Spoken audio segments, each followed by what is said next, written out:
Okay. Are we okay, Leona?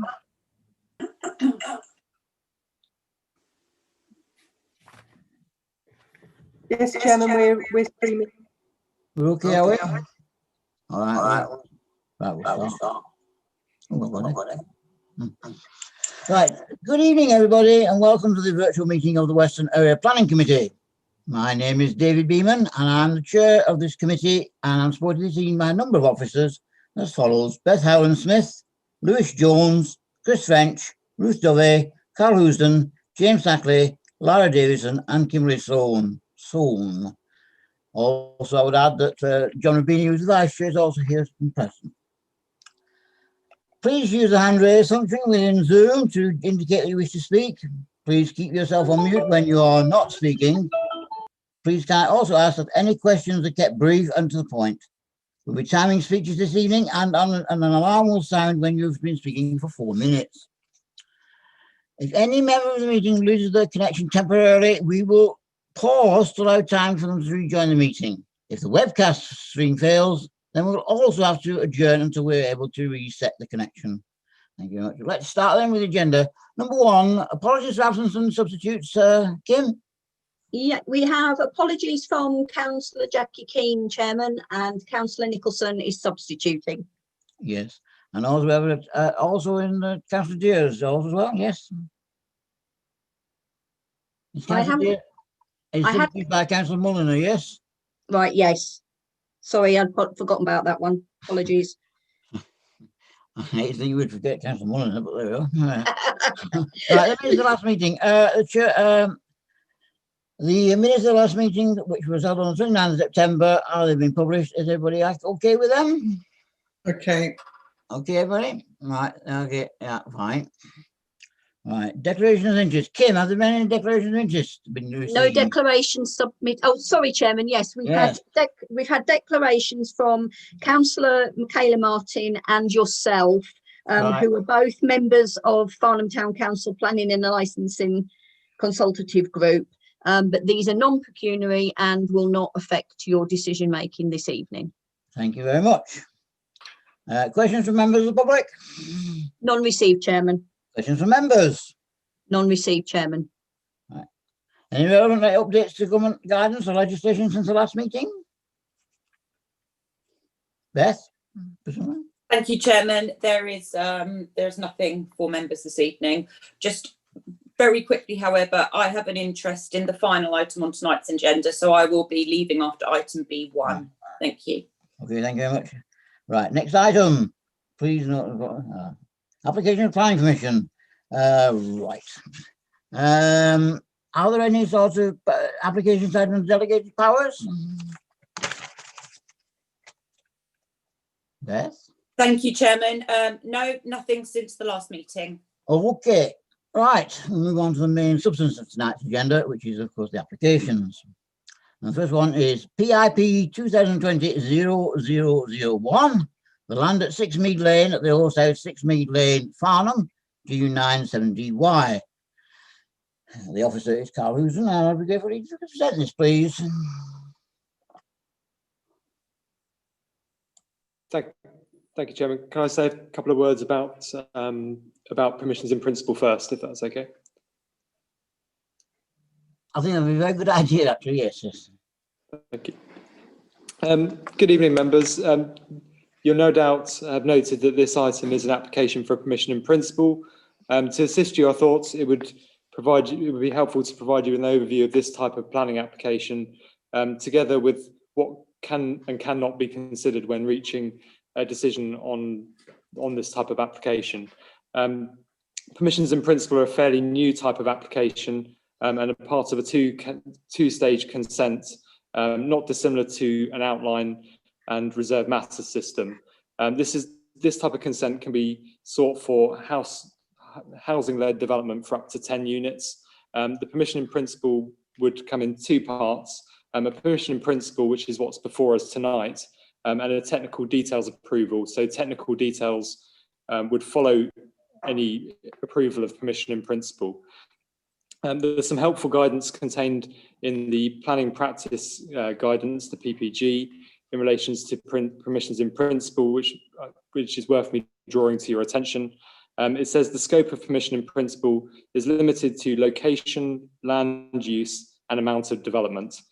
Issues relevant to these in principle matters should be considered at the permission in principle stage. Other matters should be considered at the technical details stage.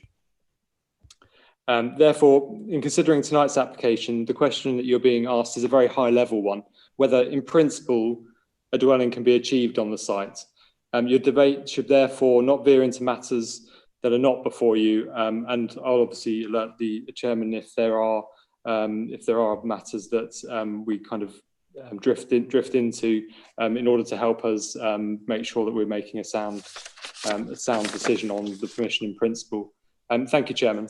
I'll pass to Carl if that's okay. Thank you very much. Thank you. Carl? Thank you, Chair. Share the presentation.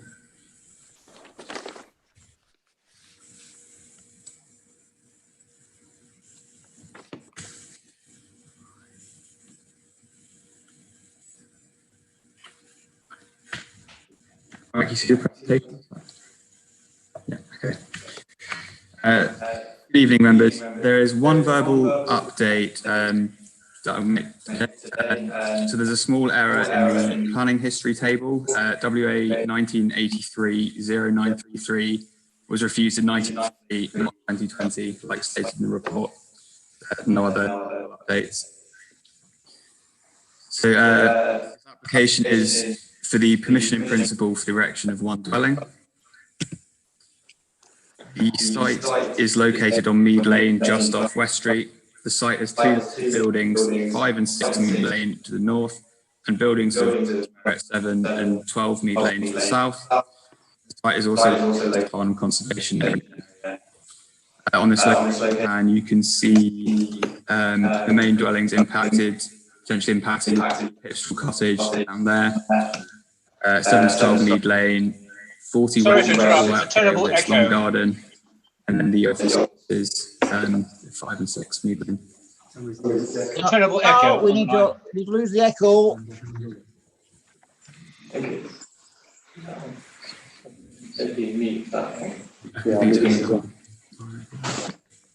It might be the sound on.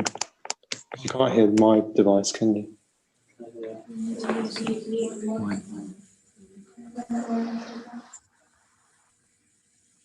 So, is that okay now? Is that echoing? Okay, Good. that's it. Try again, Carl. So here is the aerial view with the site in the middle. Photo A shows Mead Lane looking up towards West Street. Photo B shows the application site. You can see the existing parking area with 5 Mead Lane on the left and 6 Mead Lane in the background. Photo C shows 6 Mead Lane and part of the application site. Photo D shows the rest of the application site, and the roof of Hipstrel Cottage is visible on the right. Photo E is to the south of the application site and shows the small alleyway between 10 and 12 Mead Lane. The application site to the left of that hedge you can see. Also note the windowless rear elevations of these dwellings.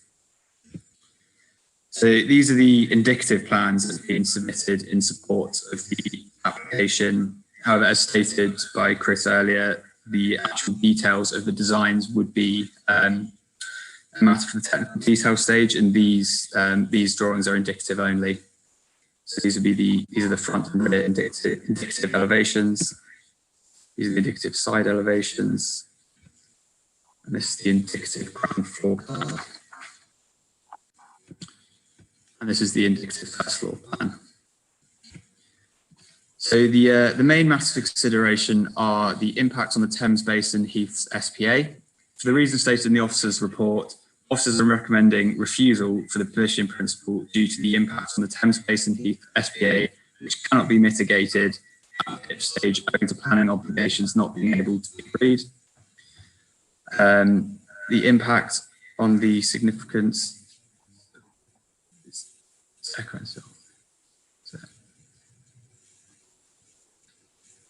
Okay. So the impact on the significance of the Farnham Town Centre Conservation Area and the impact on the significance of the surrounding listed buildings and buildings of local merit. While the technical detail stage will be essential to ensuring the impact on these heritage assets is acceptable, the principle itself of a dwelling at the site is considered acceptable in heritage terms by officers. The impact on the area of high archaeological potential. The county archaeologist has been consulted and is happy with the principle of the new dwelling at the site.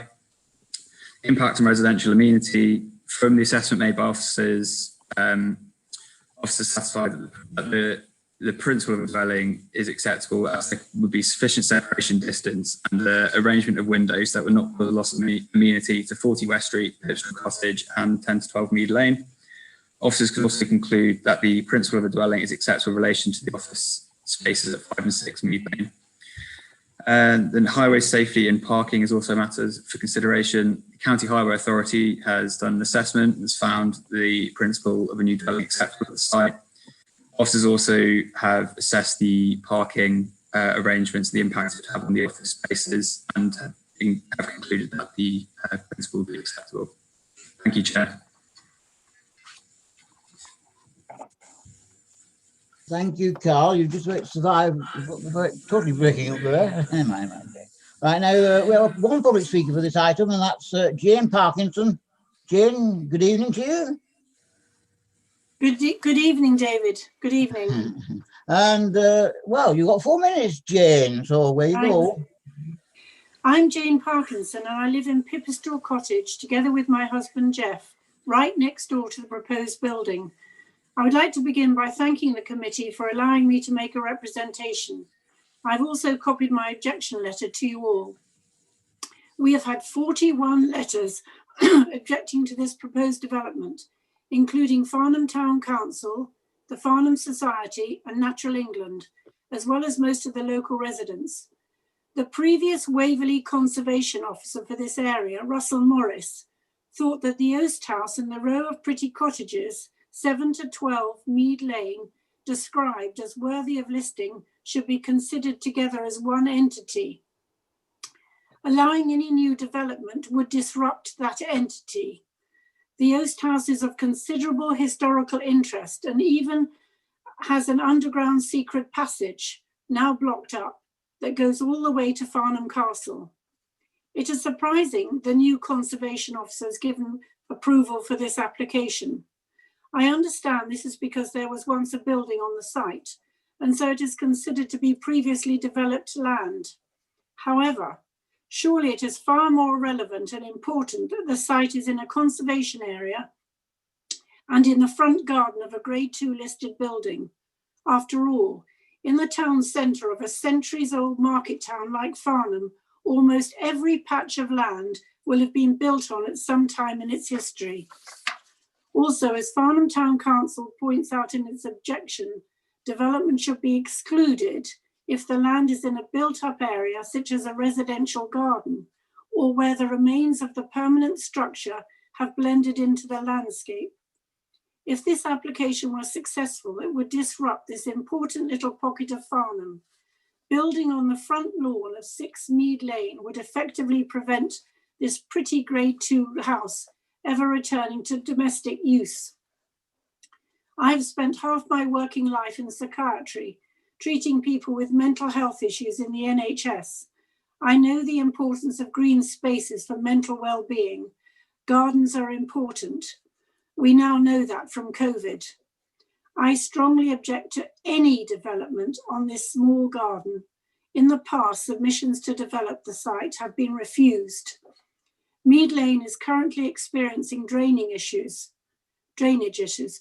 Vernon House in West Street, owned by Surrey County Council, recently concreted a large area for the residents. The increased surface water runoff caused an ancient flint wall to collapse, as well as a steep bank next to 15 to 19 Mead Lane. As a result, the cottages were flooded and the entrance to the properties blocked. There is a similar steep bank next to 7 to 12 Mead Lane, exposing them to a similar serious risk if any development takes place. Thames Water have said that due to the high number of residential houses in this area, the drainage in place is not sufficient. Adding another property will only exacerbate the problem. As pointed out in the Farnham Society objection letter, the proposals conflict with policy FNP1, Design of New Development and Conservation in the Farnham Neighbourhood Plan 2020. The proposals conflict with the local plan policies D1 and D4. As pointed out in David Savage's objection letter, the proposals fail to address the national policy planning framework, particularly in relation to providing a sustainable drainage system. I note that the Waverley Borough Council officers are recommending refusal. I hope, therefore, that the committee will support this decision. I thank you again for your time.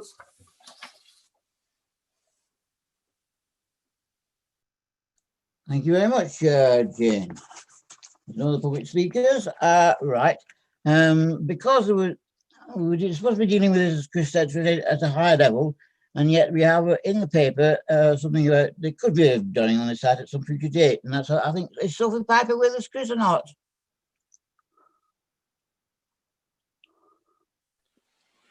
Yes, yes, she is. She has joined on her phone. Thank you. Okay, well, thank you. I see. Okay, thank you very much. Anyway, I'll open to debate. Oh, hands, right. Councillor Clark. She has joined on her phone. Councillor Clark. Better. I'm unmuted now, thank you. Well, it's difficult to know where to start. There are so many reasons, I think, why this is perhaps not such a good idea. But I thought I'd come at it from a different angle. As I'm one of Waverley's heritage champions, I wanted to address the impact to the Grade 2 listed building positioned to the north of the proposal site. I then went to see what the National Planning Policy Framework has to say about proposed developments taking place next to historic buildings. So NPPF section 16, paragraph 189 states that in determining applications, local planning authorities should take into account the significance of any heritage asset affected by development, including any contribution made by their setting.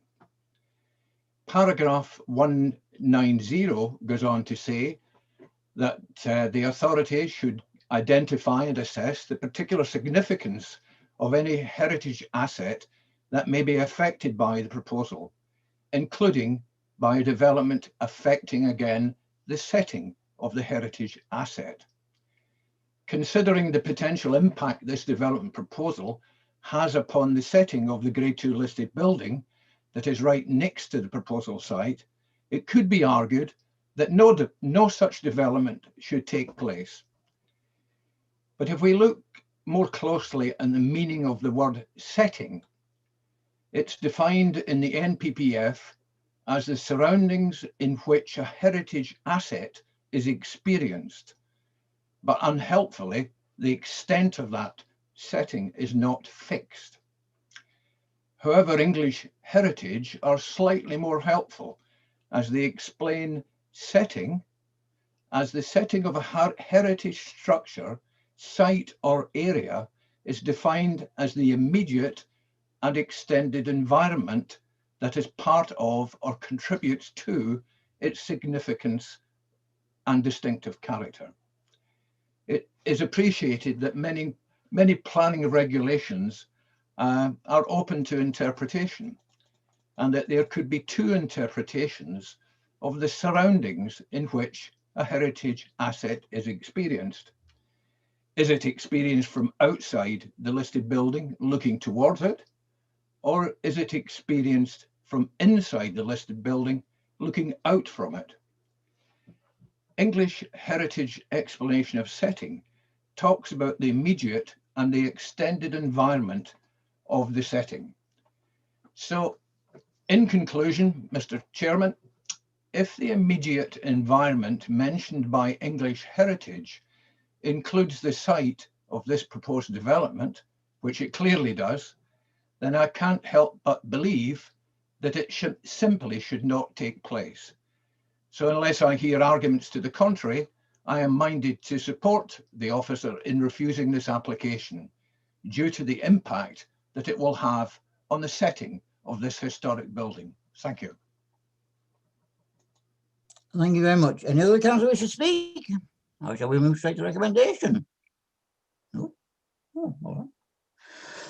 Okay, well, can we move to the recommendation? Chairman, George. Councillor Hess has put his hand Sorry, up. apologies, councillor Hess. Sorry, I was a bit late getting my little. Oh, you did, I wanted to sing your hand. All right. Anyway, yes, I fully endorse what Councillor Clark has just said. It's a little green oasis tucked away there in Mead Lane, surrounded by heritage buildings. Number 6, which faces the main elevation of number 6, the Oast House, faces south. And any dwelling put on the south side of that elevation will block its light. It would be very damaging to that building, whether it remained as commercial or whether it became residential in the future. It would definitely detract from that building. And that comes back to the setting issue. What I'm a bit concerned about is the proposed reason for refusal, because in the paperwork, it's to do with the SPA mainly, and the absence of an appropriate legal agreement. Well, a legal agreement could be set up in a couple of hours with the legal department at Waverley, and a sum of money agreed and handed over at the appropriate time, which would make that objection that's put forward pretty tenuous. So I'd suggest that the objection should be more along the lines of Farnham Town Council's objection, which is object development in principle owing to the impact on the grade 2 listed buildings of local merit and conservation area, overdevelopment of the plot, and the site being inaccessible for future residents with restricted mobility. Now, any development also on that garden plot will take away car parking, because you've got to provide car parking for the new dwelling, whatever might come, and also wheelchair access, which would necessitate a ramp, and that'll take away further car parking. I just think the whole scheme is really an example of complete overdevelopment. It's going to overshadow neighbours, Pipistrel Cottage, for example, just feeling boxed in. So that's my objection, very much in line with the Farnham Town Council objections. Thank you, Chair. Okay, thank you very much. Councillor Mulliner. Thank you, Chairman. In many ways, what I was going to say has been covered by Councillor Hess. It's simply that he was quite right to be concerned that the reasons should not be limited to those stated by the officers. If it is felt by the committee that what Councillor Clark said was persuasive, it's very important that all the reasons and defensible reasons go into the refusal. Thank you.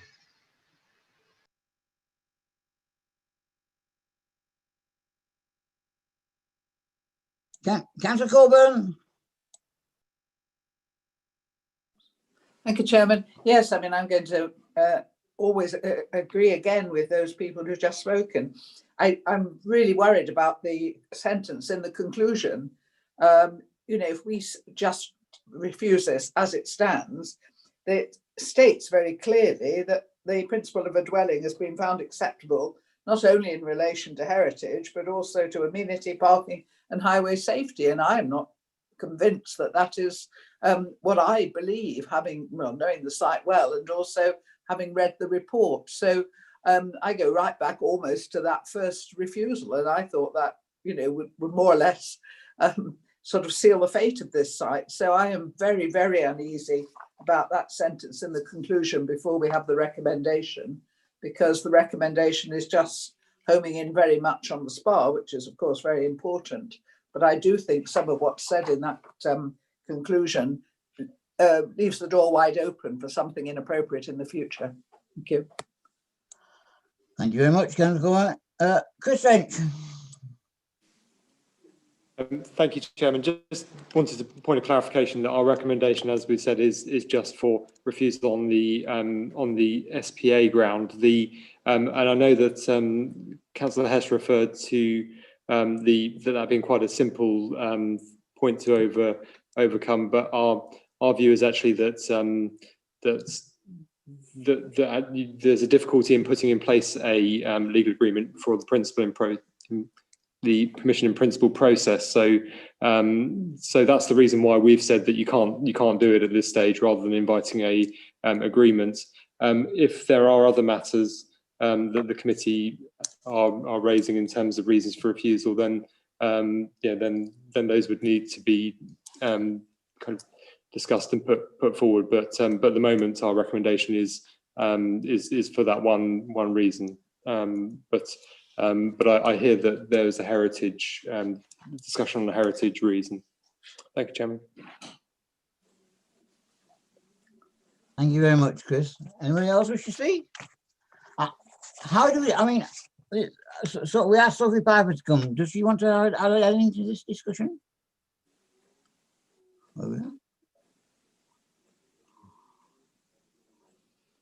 Chairman, can I Yes. just ask a question? I mean, I just want to be clear myself whether any limitation on the reasons we give in determining this permission in principle application, do they restrict us from giving further reasons if this comes back as a full permission application? I wouldn't think so, Councillor Mulliner, but I should be guided by what the officers say on that. I'd be grateful for clear confirmation. Yes, okay. Is that right, Beth or Chris?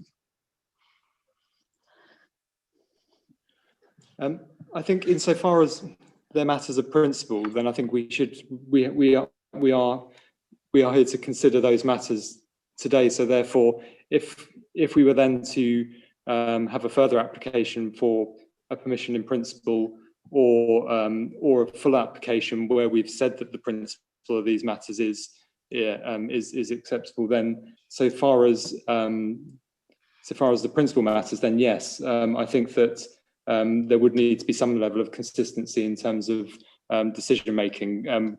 It would become a material consideration what we've said for this application for a future application. So if we've said that the principle is acceptable other than the SPA, for instance, and they came back, then it would be a material consideration for a further application that we'd reach that view. And that's my thoughts on that. Thank you, Chairman. Chairman, if I can come back, in that case, I think it's very important that if Councillor Hess and Councillor Clark have got a full range of reasons, perhaps following what Farnham Town Council said, it seems to me from what Chris French has said, it's very important that those are all listed now, so we cannot be prevented from raising them at a future application.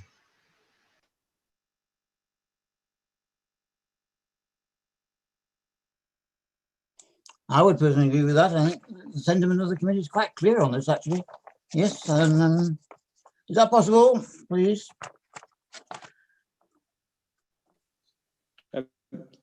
Thank you, Chairman. Would you like some wording for the heritage reason that's been discussed? Is that yes, please? Would that be helpful?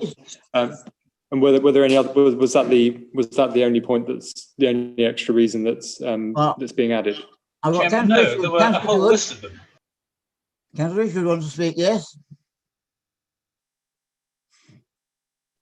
Thank you, Chairman. I was simply going to add my support to Councillor Hess's recommendations. We've seen too many overturns, particularly on legal agreements, and inspectors have moved away from it. So anything that we can do to strengthen our recommendations, I would support. Thank you. Thank you very much. Right. Back to you, Chris or Beth. Thank you, Chairman. Can I pass to Carl, who will read the reason that he's made a note of. Thank you.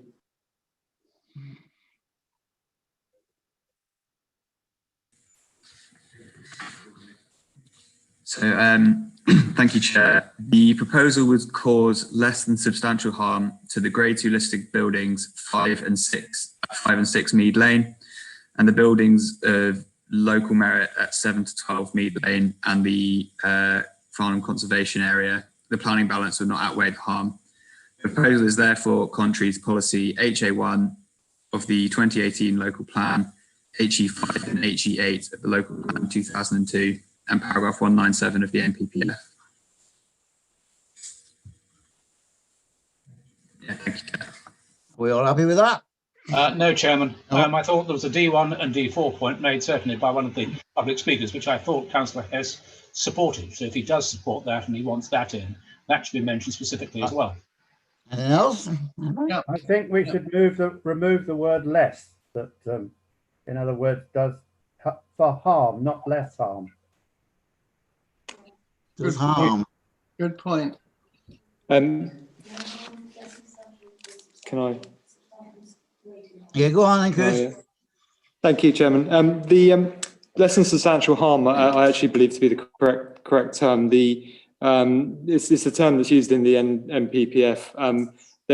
We shouldn't mix up less than substantial harm with less than substantial significance. It carries great weight, less than substantial harm, in any planning balance. So, whilst it might sound like a watered down version of harm, it really isn't. Less than substantial harm to a heritage asset is given significant weight in the planning balance. So I believe that to be the right term.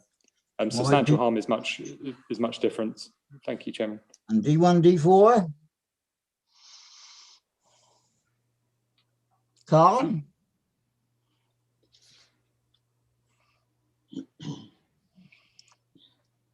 It's muted.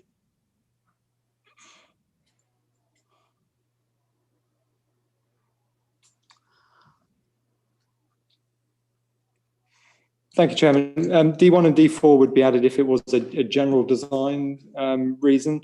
The reason that we read out was very much a heritage reason. If there's a general design element to it, then I think we would need to be guided by yourselves if that was what you were looking to do. Thank you, Chairman. Councillor Clark? Thank you, Chair. I'd like to include the word "and its setting," because it's not, the development isn't going to do harm to the actual fabric of the building. It's going to do harm to the setting of the building. Okay, thank you. We can do that, can we? Yes. And its setting, yes? Yes, we can add setting. Thank you. Right, go back to Councillor Molyneux. Are you happy with the D1, D4 explanation or not? Chairman, I'm personally fairly neutral on this, not knowing the thing, but I've listened to what's been said carefully. And it seemed to me that there were concerns about what I would call general planning matters with the amenity and other things being considered. And all I'm concerned about, having listened to Mr. French, is that if you leave out anything now, it sounds to me as though it's going to limit your options later. And so if there are genuine concerns about amenity, and normally D1 and D4 are the policies which govern that, then they should be mentioned. I mean, I have no axe to grind, but I'm just trying to make sure that if this committee wants to take a decision which will preserve its options as a further application, it should take care to do so. And the reasons must be comprehensive and not limited. So it's not just a heritage asset, it's more general amenity concerns, if I've heard correctly from other members. Councillor Hess? Yeah, I absolutely agree with what Councillor Molyneux has just said. We need to take a little bit of time and care now to make sure that we've got a really robust set of reasons for refusal, because we just don't want to see this coming back at us again and causing problems later on. So if we can just be sure of our ground now before we take a vote on it, that would be great. Thanks. Thank you, Chair. Right. Does anybody else wish to? Oh, yeah. Councillor Dixon? Yes, good evening. Thank you, Councillor Beeman. just say I do know this site really well. I used to work about 2 minutes walk from this. So I used to walk past this every day when you go down to Bishop's Meadow. Just to say that the parking is horrendous. I mean, just the idea, there's quite a lot of small businesses in number 5 and in number 6, and I can see there's only 11 parking spaces for them anyway. And if you look when you go down there, if you look historically at some of the photographs, it's big cars. You know, these are consultancy firms. They have, you know, very, you know, they have business type vehicles.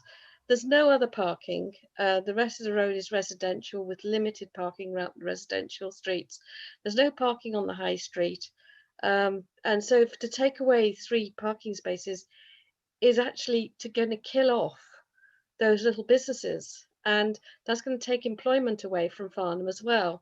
So to put in a house for someone to live in, but to take away jobs is something I don't think we should. If we can bring in that the parking is very, very serious. So if we can mention that as well, I would. Anyone else wish to speak? Thank you. Well, I'm going to suggest we had a lot of the conversation that we do need to put more robust reasons into this refusal. I don't think we can decide it really by committee here, but I was going to suggest that we vote on the permission in principle being refused, and that the wording of the refusal is then left to myself and the vice chair and the planning department to actually do the wording, unless we've got some actual wording that we can all agree to. Are you muted? Thank you, Chairman. We're happy to agree the wording in the way that you've said. If that, so long as we're clear on what those, what the reasons are. Anybody else happy with that? Anybody unhappy with it? Let's put it that way. No? Happy. Yeah. Happy. Councillor Coburn? Thank you, Chairman. Yes, just to bring me back to the conclusion, paragraph 16 on page 18, when you're looking at the reasons, just make sure there's nothing left in there that will come back to bite us. That was the point I was trying to make. That's where it says all these things are in principle acceptable. And if we don't think they are in principle acceptable, then we have to refute what's in that conclusion now. Otherwise, it'll come back to bite us. Yeah, well, I have the message loud and clear, Councillor Coburn, I can assure you. And I think if you're happy to lead the exact wording to myself and the vice chair and the planning officer, then we shall do so. Is that okay? On that basis, Okay with me. And your hand's still up, Councillor Coburn. Do you want to speak again?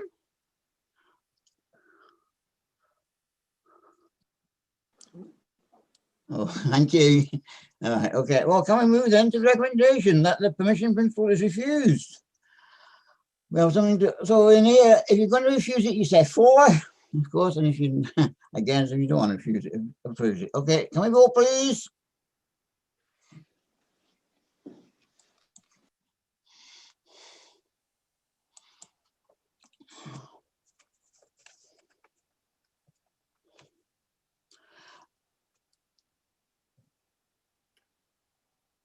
I got one more to cast their vote.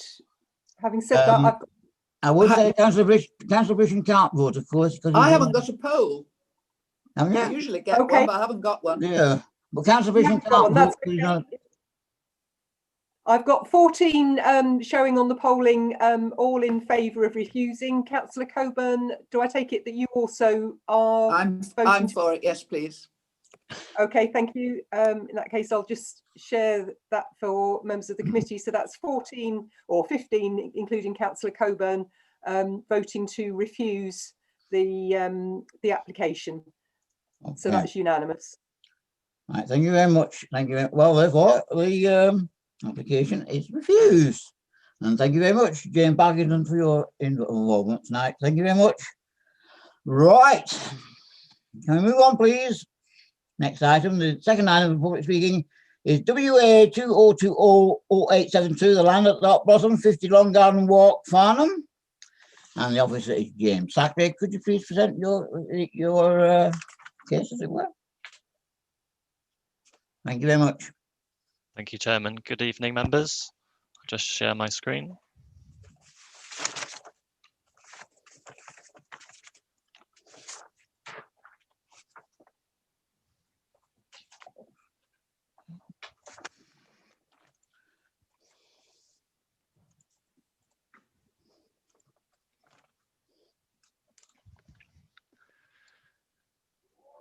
Okay, so the planning application before you is WA 2020-0872 for the change of use of land from public pathway to the use ancillary to the public house, sui generis use, to allow for the placement of bins, benches and other ancillary items within the site of Hop Blossom Pub.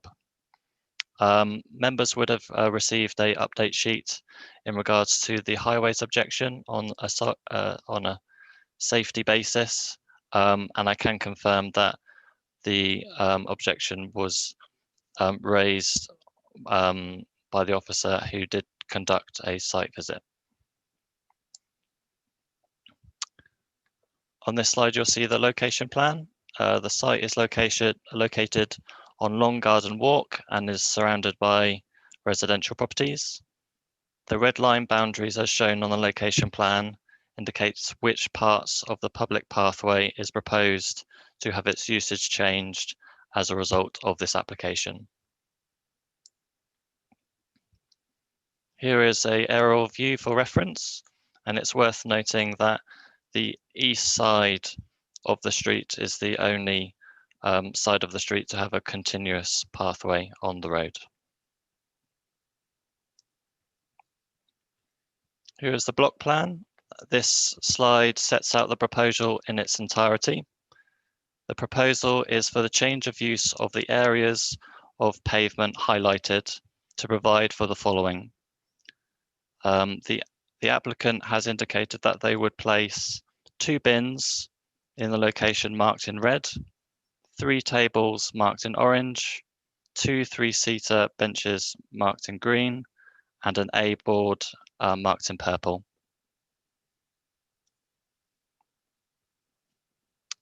Here's the first photo. This is looking onto the site from towards the northeast. This is at the front of the pub, and you can see the large bins in their current location. This is looking down the front of the pub to the northwest, where you can see where the tables are sited currently. And here is looking northeast again, and you can see the tables as they are currently sited. This is looking to the east. This is the, as you can see by the cursor, there's just indicates that there's no pavement at the front of the pub there. And this is from the other orientation to the southwest. And looking southeast, this is the location of the bins as they are placed on the pavement. So for the matters of consideration for the committee this evening, design and impact on the visual amenity. Officers have raised no concern in regards to the proposal, and heritage officers have stated that there will be no impact to the significance of the town centre conservation area. Impact on residential amenity. Officers have noted a number of objections in regards to noise and antisocial behaviour. However, environmental health officers have been consulted on the application and do not raise any concerns. Highway safety. Surrey County Council have been consulted on the application and have recommended refusal on the grounds of highway safety. As the proposed street furniture would obscure the pavement, pedestrians would be required to use the road to walk past the furniture. On this basis, as set out in the officer's report, the proposal is recommended for refusal. Thank you, Chairman. Thank you very much. Now, I have 3 public speakers here. This one being Jeremy Golding, who wishes to object. Is Jeremy here? He's here on the phone. Mr. Goulding, if you press *6. I have done that. Can you hear me? Yes, indeed. Yes, I can hear you. Welcome. You got 4 minutes, Mr. Goulding. Right, I'll start my stopwatch now then. Okay, I'm unsure quite why I've got to reiterate the points I already made in my comments to the planning, but I'll carry on. A little bit of history first. I live in number 3 Long Garden Walk, which is directly opposite the pub. This house has been in my family for 60 years.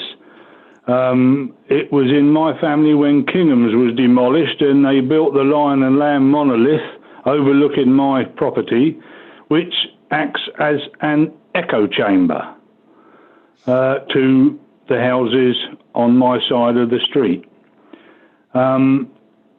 We garden the bank, which is adjacent to my property, which runs along the path, which is SCC, and we litter pick the area. So we have a pride in the area. As far as the hot blossom goes, Martin, we feel, is a very good landlord, and we are pleased with him, and he does make efforts to restrict the noise and to look after the people that are drinking outside. That being said, we have had other landlords which have been bad, as is normal. So we've had both. And I want protection from the other ones if Martin leaves. The tubs and the window baskets are all very nice and I've got no problem with them. They complement the border that we look after and we keep the area looking nice. The pub is on a narrow road with a narrow pavement in a built-up residential area. And people in a pub will always stand outside, drink, smoke and chat. That's a given. When they drink alcohol, it lowers their inhibitions and they get louder and amplified. Your environmental people that refuse to make any comment obviously have never lived opposite a pub or near a pub. You get parents drinking out there with their children and their dogs, and that can be noisy. You get a lot of drinkers at times on a nice hot sunny afternoon standing in the road, and when cars pull in owned by the residents of the road, you do get some strange looks sometimes. And in the past, not with Martin, I hasten to add, we have had deck chairs brought out and put into the street. Obviously that is beyond 2 minutes 44, so I'm all right so far. What is more important, I don't believe it's part of this meeting, is the 9 o'clock drinks curfew of no drinks outside. If that fell, then it would make it very, very difficult to live in this house and in this street.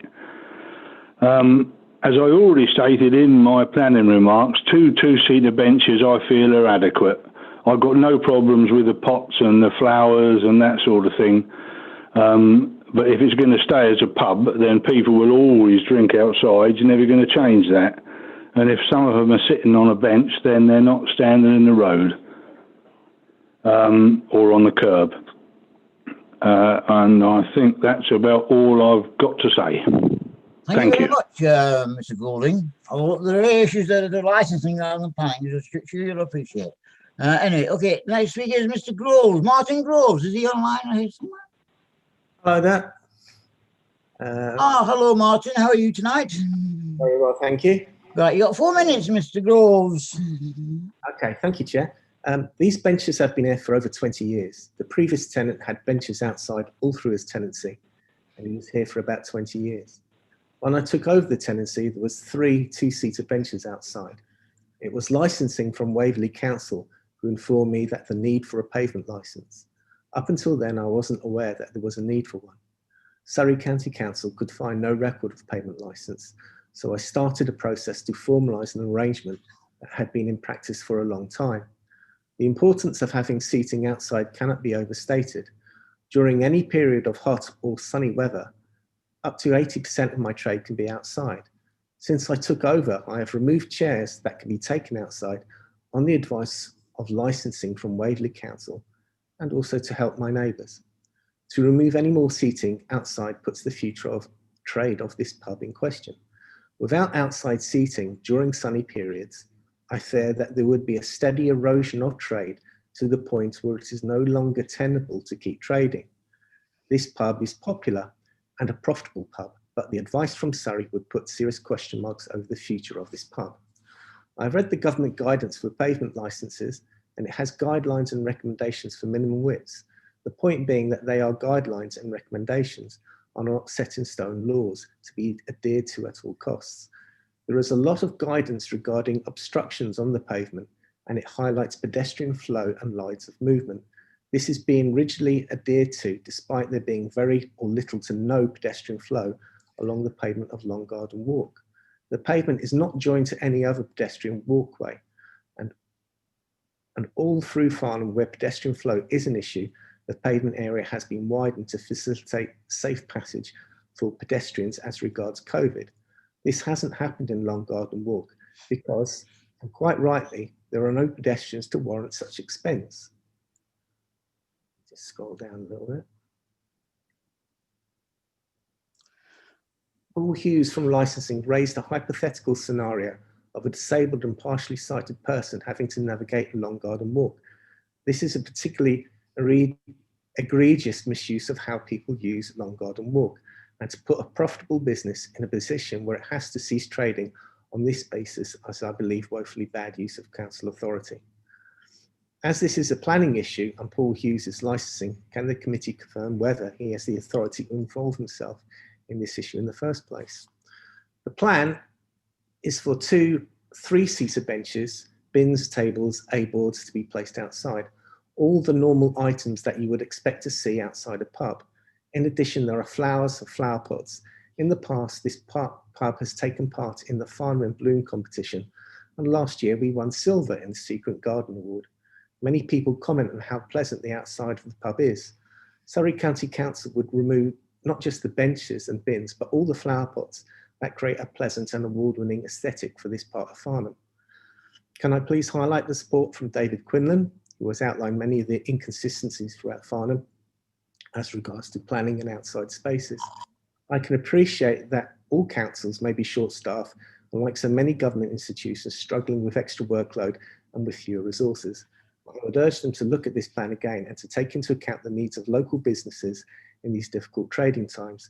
We should be concerned with the survival of small businesses, reducing the R number from COVID and the needs of local communities. Thank you, Chair. Thank you very much, Mr. Groves. Third speaker is Councillor Fraser from Farnham Town Council. Is he here? No. I'm here, Mr. Chair. Oh, hello, Councillor Fraser. How are you tonight? I'm very well, thank you. Well, you've got 4 minutes, Councillor Fraser. Okay, thank you. Thank you, Mr. Chairman, and good evening, committee members and officers of Waverley Council. The Planning Consultative Group of Farnham Town Council wish to make a strong representation to this area planning committee to oppose the recommendation of planning officers that permission for the continuation of the positioning of benches, a small table, flower pots and bins against the west wall of the Hot Blossom be discontinued in order to minimise obstruction to pedestrians and vehicular access to Long Garden Walk. Clearly, licensing restrictions must continue to be applied for the premises. Noise nuisance, litter and broken glass, etc. has to be avoided, but in no way have those provisions been broken in this instance. Also, it is considered absurd to allege that pedestrian and vehicular access could possibly be obstructed in any meaningful regard. The highway in question is a quiet cul-de-sac with only a handful of dwellings. There are few pedestrians and even fewer vehicles to be obstructed by those sitting at the benches. The Hot Blossom was granted its first ale licence in 1864 and was originally owned by Mr. George Trimmer of Farnham. In due course, it passed to the ownership of Farnham United Brewers, and it has been a public house ever since. And when built, the land immediately to the west grew some of the best hops in the neighbourhood. Subsequently, all dwellings erected on that land were built in the full knowledge that the public house was adjacent, and only rare instances of noise nuisance have ever occurred there. Seating has been in place to my knowledge, along the west wall of the pub for at least 40 years. On many occasions I have supped a sunlit pint while resting in the afternoon upon one of these seats. The place formed a quiet, restful, sociable environment and is highly valued by many folk. I count over 40 letters in support of the continuation of the seating and only 4 in opposition. Mr. Martin Groves, who you've just heard from, the publican, is a very sound reputation. He undertakes to provide 2 3-seater or 3 2-seater black Victorian style benches, a small table, bins and flower pots to grace his Farnham in Bloom displays. I can think of nothing more suitable in that location, except perhaps an ample supply of his best bitter. In these troubled days of difficult, barely profitable enterprise, I would venture to recommend that councillors of the Area Planning Committee should give wholehearted support to the continuation of the established arrangement for seating adjacent to the Hot Blossom Public House, and that the application of the planning officers for refusal be dismissed. Thank you, Mr. Chairman. Thank you very much, Councillor Fraser. Now, a number of hands, but first of all, I'd like to go to the Vice Chair who wishes to make a statement, I think. Yes, Councillor Rubini? Thank you, Chairman. Yes, I have listened to both Mr. Groves and, of course, the Chairman of the Planning for Farnham Town Council, and I have every sympathy with what they say. Now, I myself worked at Farnham for many years, somewhere in the region of about 2000, and part of my brief on crime prevention and policing included Long Garden Walk, and I can remember walking down there on occasions to either see the residents or meet somebody there. I don't remember any sort of incident or accident concerning the road. The type of incident I saw there was in fact a small measure of crime. Now, at that time, I can distinctly remember these benches and all the rest of it on the pavement. And to me, it didn't seem to cause any obstructions that was averse to the public. Now, it seems to me that if somebody's been using this pavement for, let us say, 20 or longer, 40 years, then where are the rights of that person? What I would like to do, if it's possible, is to defer a decision tonight while the officers take time with licensing to actually investigate, first of all, the ownership of that bit of park. Would it be possible that the publican does take ownership because of the length of time he has used it or the pub has used it, and perhaps make sure with licensing that we are talking on the same hymn sheet. It would be very ridiculous if this committee decided one course of action, then licensing decide another course of action. So my proposal is that we defer it tonight while we get those matters sorted out. Thank you, Mr. Chairman.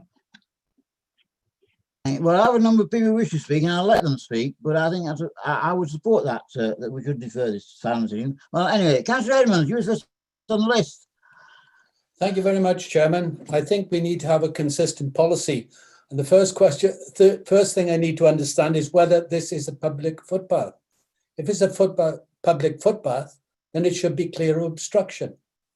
Whilst I would have no problem with one single bench, the amount of obstructions being placed on this footpath seem to be excessive.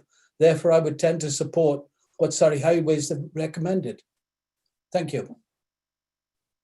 Councillor, I think that's the point that Councillor Rubini is making. We're not sure about the ownership of who it belongs to, so that's why we were proposing it. Anyway, okay, we'll move on. Councillor Mary-Louise. Thank you, Chairman. I am absolutely against this being refused. I think it's ridiculous. People have been able to walk past chairs and tables on pavements up Castle Street and in all sorts of other parts of the town and in London without falling them over and ending up in a gutter. I don't think the worst thing that Surrey Highways needs to be aware of is the potholes and the uneven pavements.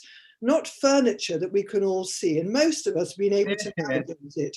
I find it really unbelievable that this has come up. This pub is a delightful pub.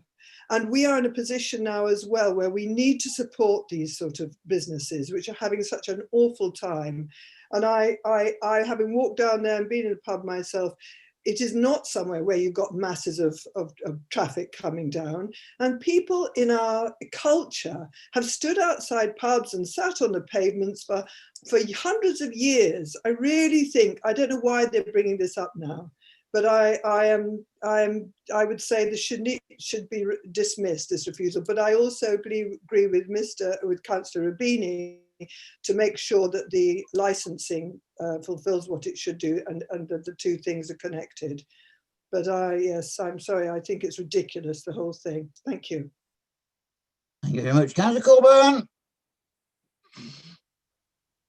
Thank you, Chairman. Well, I couldn't agree more with Councillor Murray's. I mean, my entire family's been breaking the law. We've all sat on one of those benches over 20 years, you know, from the oldest to the youngest.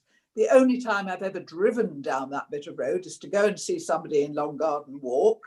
And yes, you know, you drive there, you never see another car. And the only other time was to go to the back of Argos. Well, that's now gone. The rest of the time, you just don't see a car. In fact, there's an opening from Lion and Lamb directly into the middle of the road, which sort of leads you onto Castle Street, because when you get further along past the Hot Blossom, past the Lowndes buildings, you get into Castle Street. I mean, the amount of traffic is minimum. I really can't, well, I can believe, Surrey Highways, they've bemused me before, so I shouldn't be so surprised. But I find this completely daft, if I'm being honest. You know, you have a situation here which has existed for 20 years. I'm sorry it wasn't done correctly. I didn't know that. But it has caused no problem whatsoever, as Councillor Murray said. And in fact, on certain days, carnival days, these other days, when you walk out of Lion and Lamb or come down from the car park, the Hot Blossom is a joy. It's awash with plants. It's got people sitting on the benches. It's just an absolute delight and a real treasure in our Farnham in Bloom entry. I mean, it is just a lovely, lovely pub. And to try now and make life difficult for it, you know, at a time when we should be doing completely the opposite, to me is completely and utterly wrong. I don't think Surrey has a clue how this particular bit of that road works. If it were a busy road, I may have some other problems with it. But the reason it's worked for all these years is it's not a busy road. And anybody coming round the bend is going to come round slowly. But, you know, you just don't see cars. You see pedestrians, you see families, you see all sorts of people coming out of Lion and Lamb straight down to the middle of the road to Castle Street. That's what it's used for more than anything else. I just find it absolutely awful that we're trying to make life difficult for a pub which has been run in an exemplary way by this current landlord and making it difficult at a time when we should be bending over backwards to make it easy. So I'm with Councillor Murley's on this. I really think we should make a decision in favour of the landlord in this case. I really do. Chairman, can I suggest that we do have a seconded motion to defer a decision? So perhaps we should either debate that or take a decision on that, and then if that falls away, members can carry on and debate whether or not to refuse. I was just reacting that a number of people had their hands up, Fiona, and I just wanted to give them the opportunity to just have their say. But yes, there is a substanding motion. There are two other hands. I'll let them have a couple of their say, and then we shall move to the deferment motion, please, which is Councillor Dixon. Okay. I'm very okay. I've got two things to say. I might be saying them in the wrong place now. First of all, I'd like to mention that this pub has been a great support to Farnham's cultural life as well. For the past 3 years, some of you will know we've been running the Farnham Fringe or the Farnham Festival in June, and events have been run in the very large room at the back of this pub, and they've been offered for the artistic community in theatrical groups free of charge. So it is very much, they are a part of our community, not just Farnham in Bloom They also help the arts and the festival. As for Councillor Rubini's suggestion, I do think that's a reasonable suggestion, but I would like to talk about the timeline in this. And perhaps people who don't live in Farnham are not aware of what actually has happened. What happened is that when everyone said about 3 months ago, okay, restaurants, you can put chairs on the pavement. The Hops Blossom said, oh, great, yes, well, we've already got chairs on site. And in fact, the chairs were taken away from this pub in the last 3 months. And so during this COVID period, while every other cafe and restaurant in Farnham has, put tables outside, they've been told, sorry, mate, you can't do that. And to be honest, that's what Farnham residents think. The Farnham residents who know about this think it's absolutely bureaucracy gone mad. So while I agree with what Councillor Rubini is saying, I'm saying we should be in favour of the pub. So yes, let's discuss it, but let's leave them with their benches, which we've currently taken away from them. Let's leave them with their benches while we go about the legalities. Not what's happened here is for 3 months, the benches have been removed and they haven't been able to trade outdoors at all. Yes, perhaps let's get our committees aligned, but let's give them the benefit of the doubt. Okay, not make them wait on us another 2, 3, 4, 6 months. Thank you, Chairman. Can I make it quite clear, actually, that if we defer the decision, we're not talking about them having to take away. It should be outside. There'll be no enforcement action on this. Yeah, but David, the benches have already been taken away. Have they been? Well, Yeah. that has not been the action of this borough council. And finally, Councillor Hess. Well, how do you follow that? A lot of passion here, a lot of really good comments, really good observations. I'd like to thank Councillor Fraser for his presentation, which was really good. Look, it's just incredible what these small businesses are going through at this time, and you just heap more pressure on them. I'm very pleased to hear from Mr. Golding at number 3, because actually his comments and observations as a resident bang opposite the pub were very interesting. And he's by no means negative. He's obviously a very good neighbour, a very good resident, takes care of the locality. If he had a real strong objection, he would have made it. What that pub is doing, it's keeping the lights on, it's serving the community, it's doing a great job. If we do go along with Councillor Rubini's suggestion, which does have some logical good sense in it, which is to bring licensing and planning together, then by deferring tonight, then I'd like to be sure that we don't accidentally slip up on a banana skin, whereby in some odd, obscure legal move, it goes against the pub. I really, if we do decide to go down that route for deferral, I really want to make sure that somehow or other the permission that this doesn't go forward, that in fact we don't want to see the pub suffering. Thank you, Chair. Okay. Can I just clarify one item before we move to this deferment, the motion anyway? Beth or Chris, if we defer this motion, then it should be the status quo, and no enforcement should be of this of these seats. Is that correct?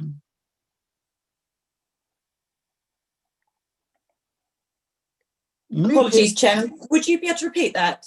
I'm saying that if we vote to defer this, then the status quo will apply and the benches can go back if they've been removed. I didn't know they've been removed.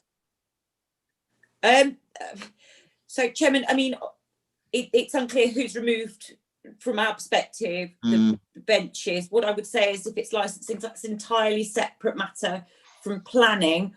What is the normal course of action for planning enforcement, however, is to hold in abeyance any form of formal action whilst there is a pending planning application. And this is no different from any other application. So I would just like to assure you of that. I think that clarifies that actually the benches can go back. And if we decide to defer it tonight, can I vote on that, please? We're to vote to defer it, please. Councillor Rubini is proposing it and I'm seconding it. How do we do? Have we got a thing for voting on that, Kimberly? Yeah, so yes, so this is a recommendation to defer this evening Yes. for further discussions between planning and licensing. Yes. So we're deferring it. If you wish to defer, vote for.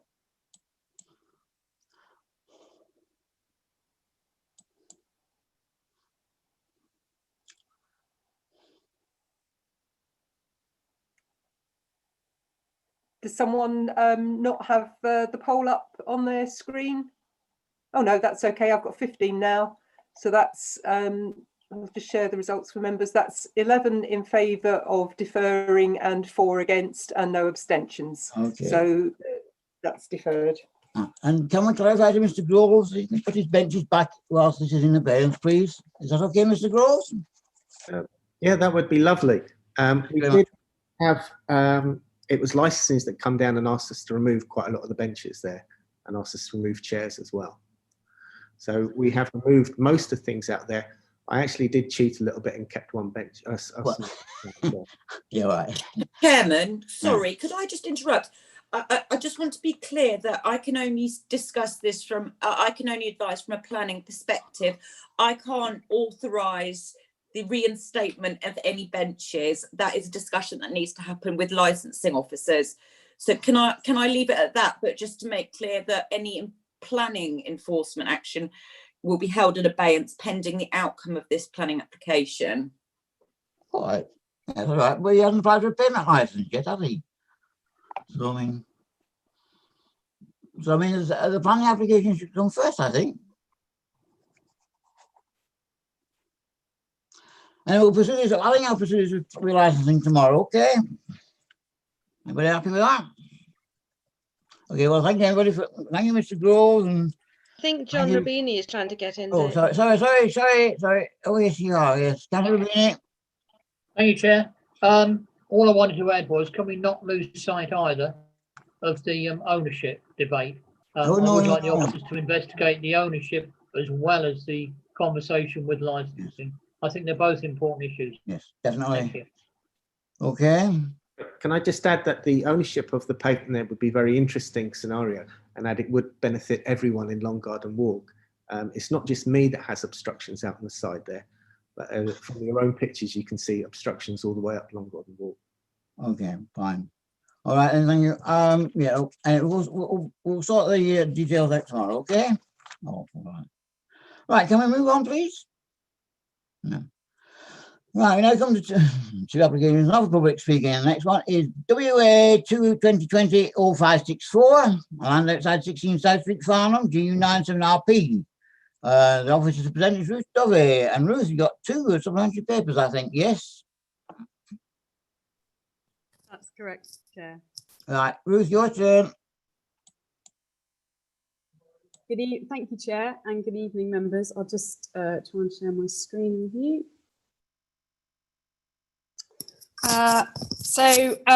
If I can draw your attention to the fact there are 2 written update sheets, and one was circulated this afternoon, and I just wanted to highlight the fact that there are some additional representations, one from Farnham Town Council, which really focuses, as per previous representations, on the need for the telephone box, the fact it would potentially cause clutter, and also the fact that Farnham Town Council recently took part in a consultation for payphones to be removed across Farnham Town Centre, and that the phone box by the railway station, it was shown that only 7 calls have been made in it since the previous consultation.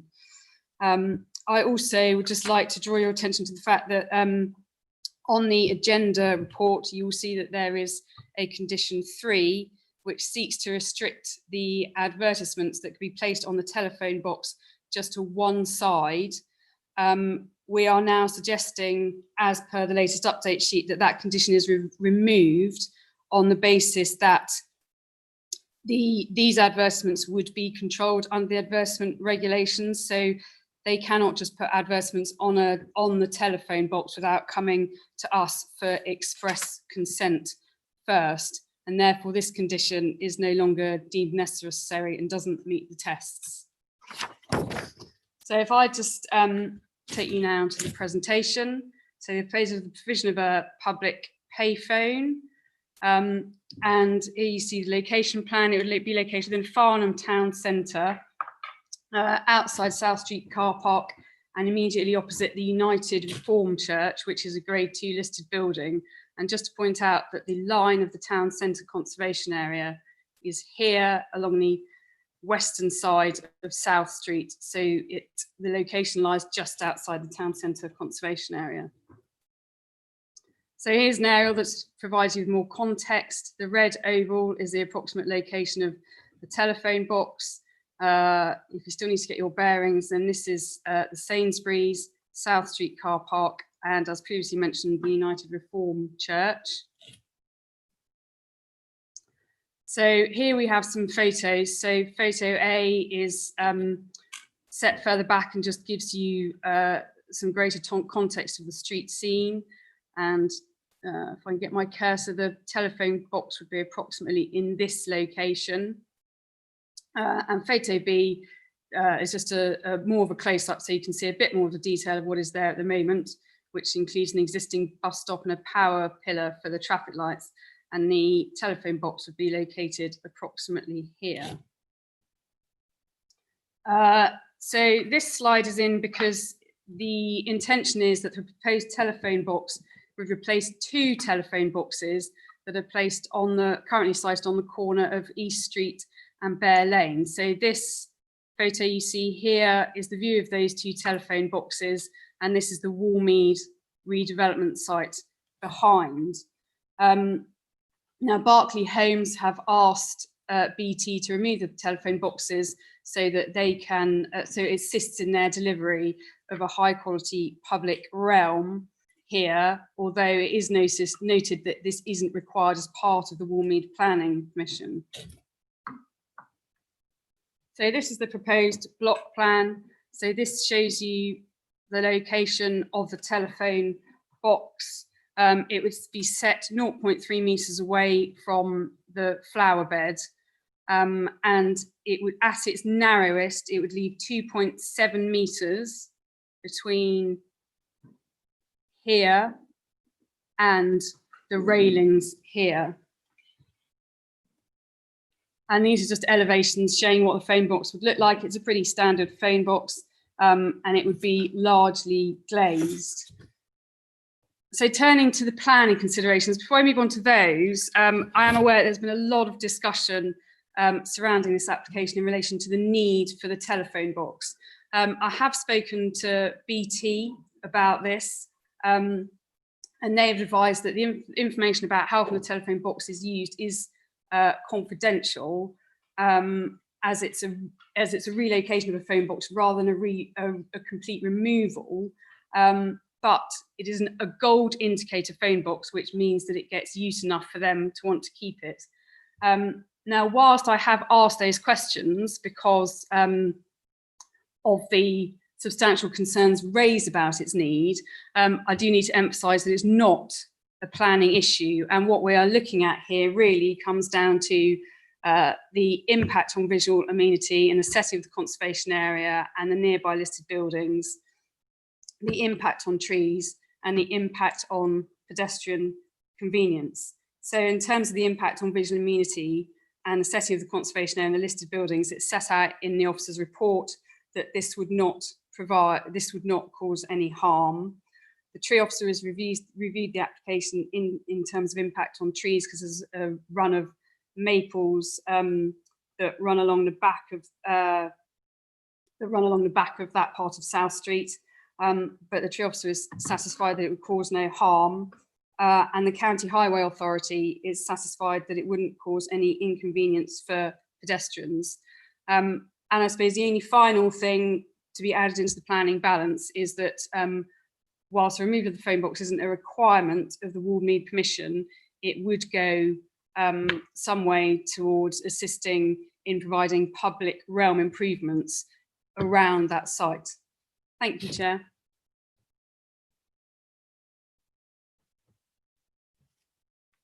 Thank you, Ruth. Right, speakers. Councillor Dixon. Yes, good evening. Thank you, Ruth. Thank you, Councillor Benham. It's just to say, I would like very much to bring back the condition on the advertising being on one side only. And the reason why is not that I object to the phone box. I think that's a good idea. But in document here, it says that the road is unremarkable, which it might be. It might be unremarkable, but it is actually on the route of the Farnham in Bloom. And last year we won gold for our city centre, and the judges walk past that, and that bus stop, our Farnham gardeners go to a great deal of expense and time putting flowers around the bus stop, putting flowers in baskets up and down the railings, tending all the beds, looking after the trees. And I just think that if we can limit the advertisements, it will help us manage the street scene and help allow us to continue with Fun and Bloom. I do think keeping that limitation on advertising is extremely important. So if we could, I would like to ask that we put that condition back. Thank you. Thank you very much. Councillor Coburn. Thank you, Chairman. I go further. I wouldn't have the telephone box there at all. I think it's an appalling idea. Walmere don't want it because they don't think it's going to be of a high enough quality for their public realm. So let's bung it fairly close to the conservation area, another bit of Farnham. That is very cluttered all around there. When East Street was first mooted, the whole of that bit of South Street was actually going to be included. And instead of that, we have all the rubbish that we don't like all left. So we've got that awful Sainsbury's, and it's that awful yard that is the delivery yard for Cambridge Place. We've got the car park, and then we've got that hideous brick bus shelter that we've been trying to get rid of. We've got bent railings. I mean, the whole of that site is not attractive. And we hoped and still hope that as a result of improvements because of Brightwells and because of what we're hoping to do in the town centre, we will actually improve all the areas. So I think to stick a phone box on this particular area, which will get in the way, there's no question, it is not an easy bit to negotiate. By the time you've got your bus shelter, the glass one with people sitting there and standing around, and then you've got your permanent, I don't know what you'd call it really, it's a little den really where people sit, the brick bus shelter. And then, you know, you've got these bent sort of railings, and really it is not a comfortable place to walk a lot of the time because of the amount of clutter and pedestrians that are waiting for buses. So I don't think this is an ideal spot at all for a phone. I think it's going to be another blot on the landscape. I mean, why not choose something nicer and put it in Brightwells? You know, if you want to put something that is acceptable, then make it nicer than this bog standard phone box, and don't put it so close to our conservation area. So I'm afraid I really don't. I think this is the Walmere trying to get out of yet another of its obligations. And you know, those phone boxes were there when it got permission. And I really don't think this is the place to put it. I think it's going to cause far more disturbance and clutter than it needs to, whether it's got advertising up its side or not. So as far as I'm concerned, this is the wrong place for this box, and I can think of so many other better places for it. Thank you. Thank you very much. Councillor Nicholson. Thank you, Chairman. Well, I think this specific location is really a crowded and normal urban street with bins and bus stops. Now, I do agree there are places close by which would never want a telephone box, but I think this is a modest proposal. It has limited impact, and I think it's a good central location. One box, I think, is acceptable. Thank you very much. Thank you very much. Councillor Murray. Thank you, Chairman. It just amuses me that Surrey Highways, who are so concerned about people falling off the pavement outside Hockhausen into a road which had hardly any traffic, are not concerned at all about a major road and people trying to get past and through there without going on into the lane there. It just is, it's so extraordinary. I mean, that is a major road with masses of traffic and people are all massing to get on buses or sitting around there. And so you're always having to wend your way through.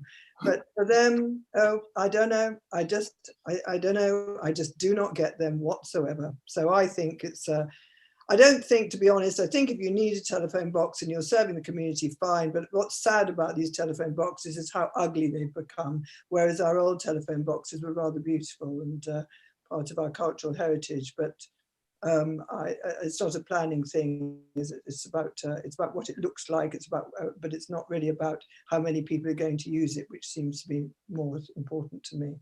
But anyway, thanks very much. Councillor Edmonds. Thank you very much, Chair. As a regular bus user, I find that street very attractive. And the last thing I want in the street is a hideous telephone box. To me, what's happening is that BT want to erect an advertising hoarding in a very attractive street. If they must have the telephone box, at least we should say no advertising to destroy the street's appearance. Thank you, Chair. Well, again, we've had some really good comments from fellow members. My view is that it's street clutter we don't want. It just takes things from bad to worse. It would be an obstruction in my view. I went down there this afternoon, had a look. I think Councillor Coburn's comment, blot on the landscape, is a beauty.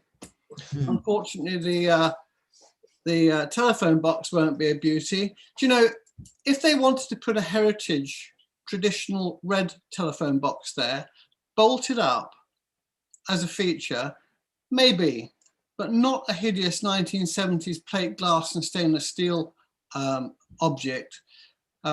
If it's left to open, people will abuse it by going inside on their way back from the pub and doing things which are a bit antisocial, all right? And they get full of litter and they smell. They're not hygienic. It's not like the good old days when people respected the public domain. Unfortunately, people don't so much these days. Now, I just don't think we want it, period. I don't know why it's being dumped on Farnham. I don't know anybody that uses a payphone these days. It's a redundant piece of clutter. So really, I would recommend that we kick this one out. Thank you, Chair. Thank you. Now, I see Ruth go. Well, Councillor Neil. I'll take Councillor Neil first. Councillor Neil. Thank you, Chair. Yeah, I see on the Google at the moment that the old phone boxes seem to be still standing and accessible on the corner up the road where they used to be. I don't know whether they're in use at the moment, i.e. you can actually get in the door or not, but I'd have thought that they could be in use where they are, while Barclays, you know, decides what it's going to do with that site. But in the longer term, I would have thought there's every reason why you could accommodate phone boxes roughly where they are at the moment, and could be built in properly into the street scene there, preferably using heritage style boxes. So, you know, I don't see any good reason why there's any need to move them at the moment, or indeed move them in the longer term. And I also agree with the fact that I don't think that they're appropriate where they're going to put them by the bus stops, because they'll be in the way. And I would also remember, just remind members that the Town Council Planning Committee strongly opposed this application as well. So I would say leave them where they are, get them in use if they're not already in use, and be minded to, you know, get BT to put them back in that place when that site is sorted out, and make them beautiful in that location. Thank you. Thank you very much. Ruth, your turn. Yes, thank you, Chair. I just wanted to pick up on the comments from a number of members about the matter of condition 3. So I really just wanted to reiterate that you're not, by that condition coming off, you're not relinquishing control of adverts that go on the telephone box, because adverts going on the telephone box are actually controlled under the advertisement regs. So should they, even if you don't have condition 3 on the planning permission, which we would deem unnecessary because adverts are controlled under the adverts regs, the developer would still have to come forward under the advertisement regs for any advertisements on the telephone box. So just because that condition isn't attached to this permission doesn't mean to say that you're relinquishing any control, because it's covered under other legislation, which means that they can't just put up advertisements, you know, as they wish without having recourse to us and submitting an application for it. Thank you, Chair. Well, could we, there should be no adverts on the telephone box, should we seem so? Yes. So yeah, so under the terms of the advertisement regulations, if they want to put any adverts on the telephone box, either within it, so attach the glass but inside, or fix the glass outside, they would need to apply for an advertisement regulation application to us, and we would have to consider the acceptability of those adverts at that stage. So that is your element of control that means that then renders condition 3 as unnecessary, because we have control over the adverts within the advertisement regulations. Is anybody else who should be on this item? Well, I think we have to move to the recommendation. We have to go on this, and that's the recommendation is that subject to conditions 1 and 2, I suppose, in Committee 1, permission be granted. Could I have the poll up, please?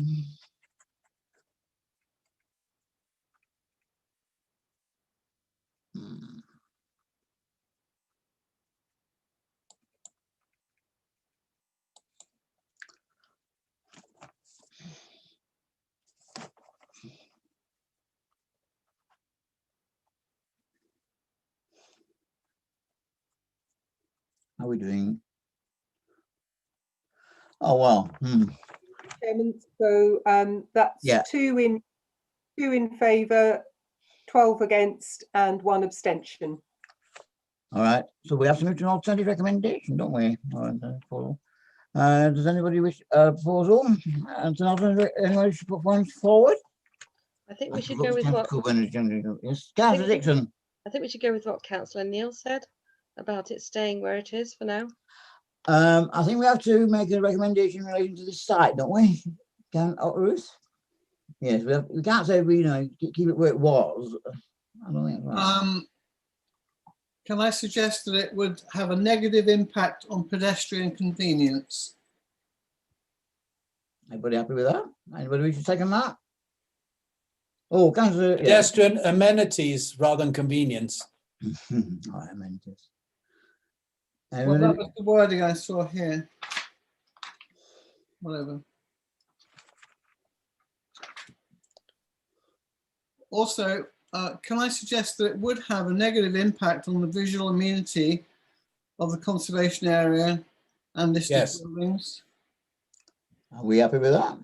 I know it's not. I know it's not in the conservation area, but it's adjacent. I know. To it. Yeah. Exactly.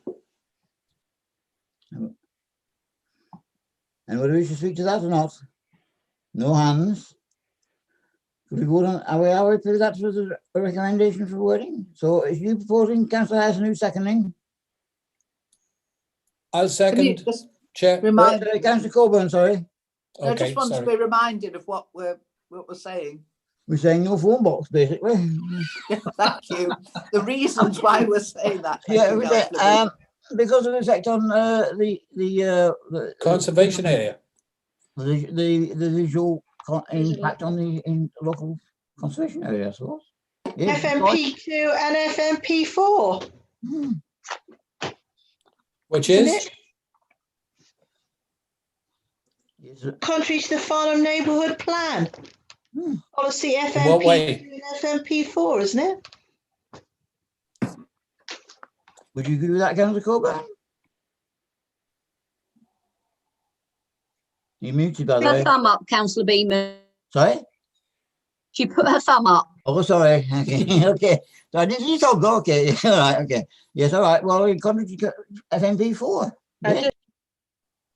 Yes. Happy with that?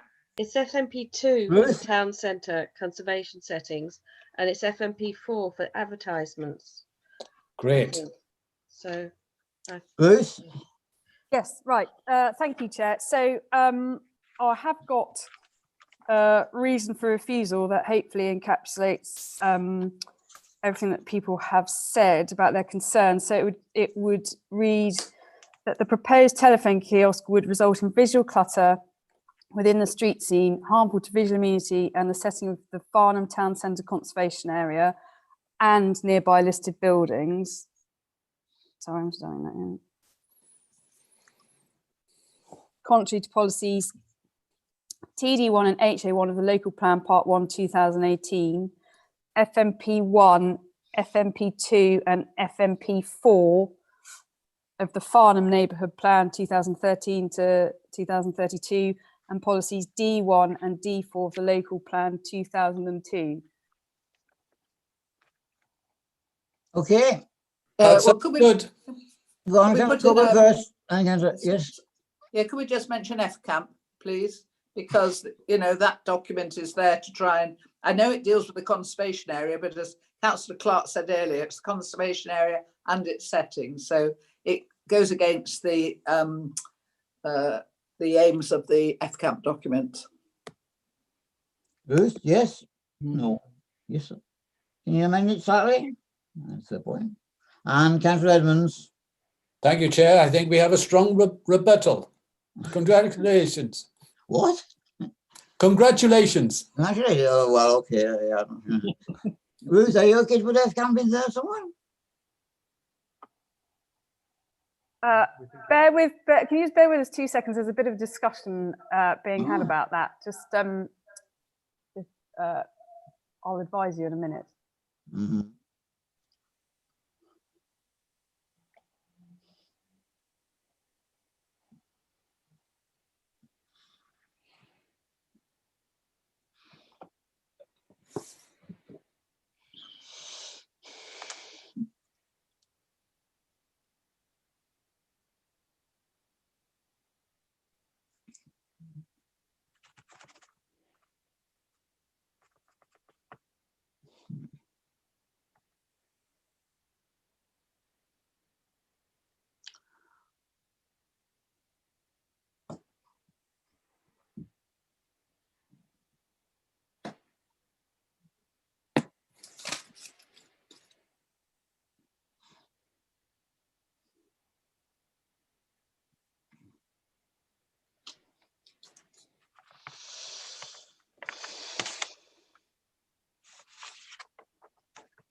Apologies for the wait.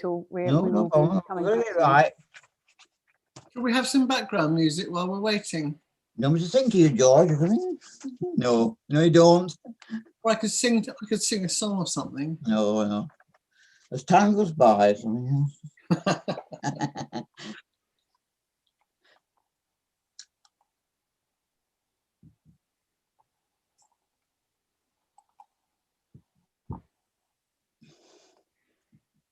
I bet there's somebody out there amongst you who's got a good singing voice.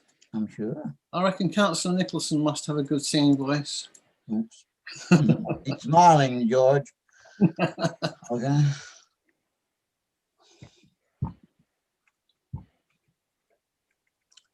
Ruth, if it helps, we could just put in an its setting, couldn't we? I don't know. Yeah, apologies. I mean, I suppose my thought is that as far as I'm aware, the FCAMP document is not supplementary planning guidance as such. And that actually, with the addition of policy HE3 and the reason for refusal, which refers to affecting the setting of listed or locally listed buildings, that covers off setting in terms of locally listed buildings and listed buildings. And HA1 from the Local Plan 2018 actually also doesn't just refer to the conservation area, but it also incorporates its setting as well.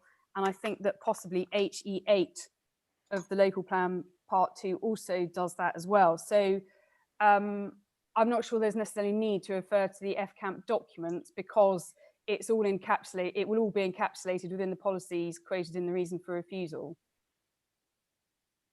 Councillor Coburn. Thank you, Chairman. Yes, I mean, Is Ruth's not listening? She is. Hello, Ruth. I hate to I tell am you. sorry, I just wanted to check I've got all the right policies. No, Sorry. I don't mind whether you mention FCAMP or not, but I must correct you. It was adopted in 2012 as a material consideration, and it was written by Sarah Wells and myself, and it was adopted by Waverley. So FCAMP is a material consideration in planning matters to do with the conservation area in Farnham. Ruth, you put your thumb up. Is that all the Well, wording, Ruth?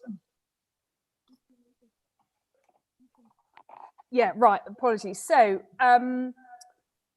well, we can put FCAMP in, or we can leave it at the local plan and neighbourhood plan policies.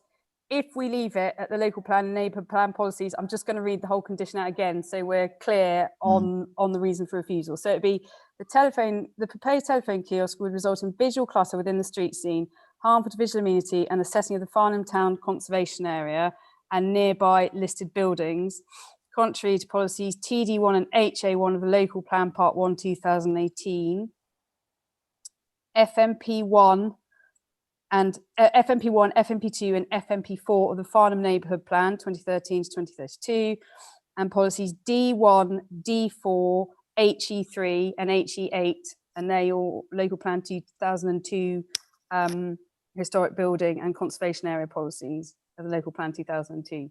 So that, I think, encapsulates everything, and we can add, if you want to add FCAMP, then we can add FCAMP. Councillor Coburn? No, I don't think we need to add it tonight, Ruth, but don't forget, it is a material consideration. After all that effort, I'd hate it to be ignored. Thank you. Is there anybody propose that motion, please? Second, who's proposing? Anybody want to propose it? I'll propose it, Chair. Councillor Hess is not proposed. Okay. I'll second it. Yeah. All right, okay. Whoa. Okay. Right, can we vote on that alternative motion, please?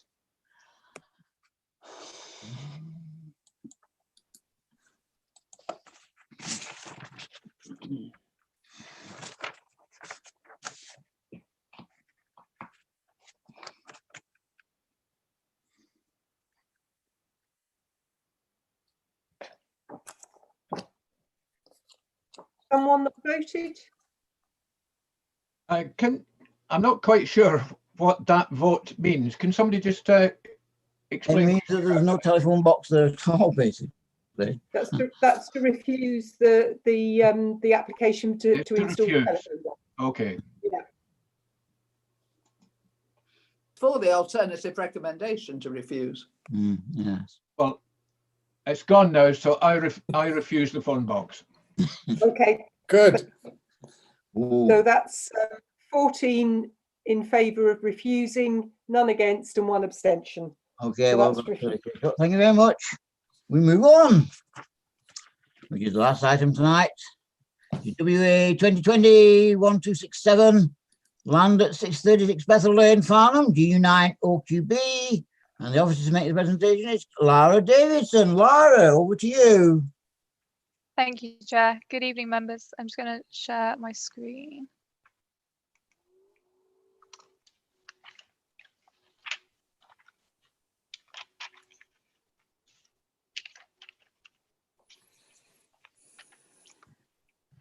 The application proposes the erection of extensions and alterations to elevations at 36 Bethel Lane in Farnham.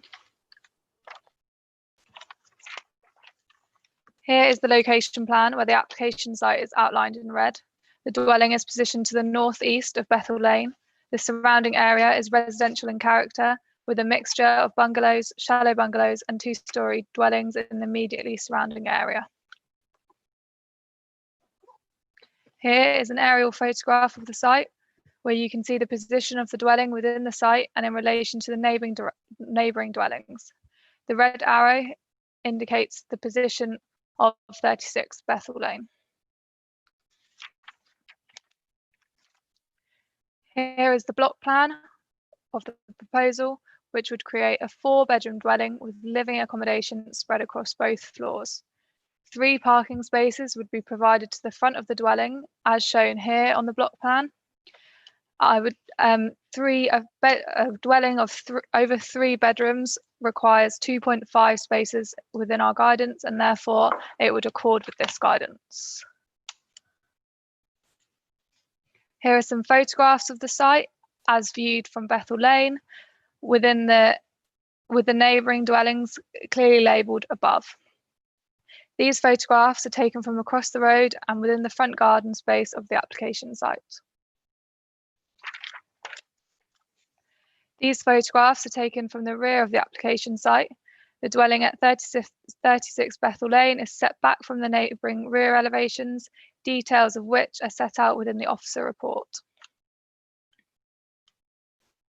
Here shows a comparison of the existing and proposed front elevation of the dwelling.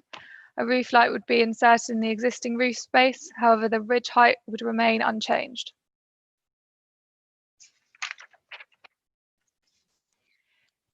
This slide shows the comparison of the side elevations as viewed from 34 Bethel Lane. And this slide shows the side elevations as viewed from 36A Bethel Lane.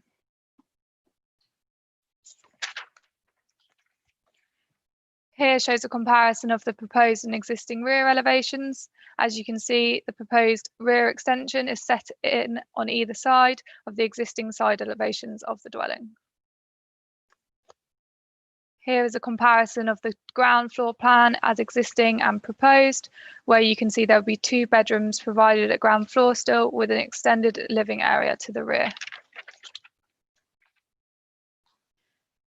Here is a comparison of the first floor plans. As you can see, there is no accommodation or living space at first floor at the moment.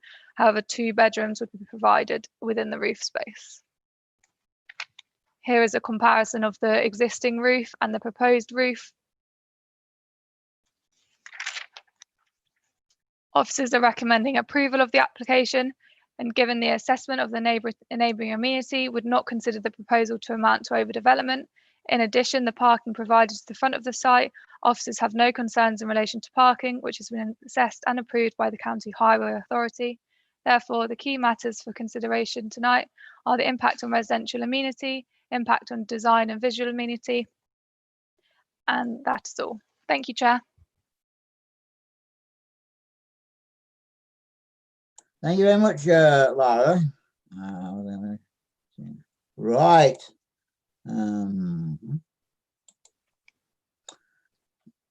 Councillor Coburn. Sorry, Chairman, that must be an old hand. I will speak, but not now. Okay, Councillor Dixon. Good evening. Okay. Good evening.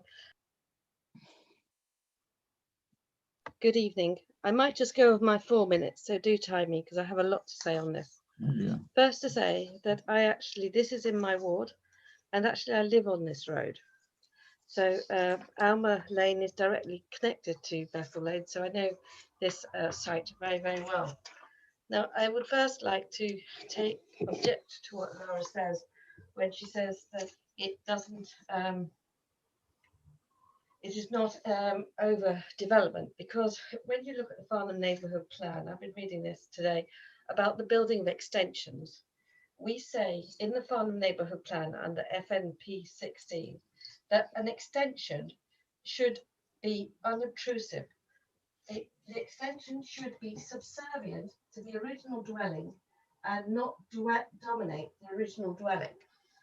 So if we have a look at the floor plans, which are provided for us in pages 47 and 48, you see we have a very modest bungalow with a lounge and 2 bedrooms and a kitchen at the back, which is being converted into a 4 or 5 bedroom house.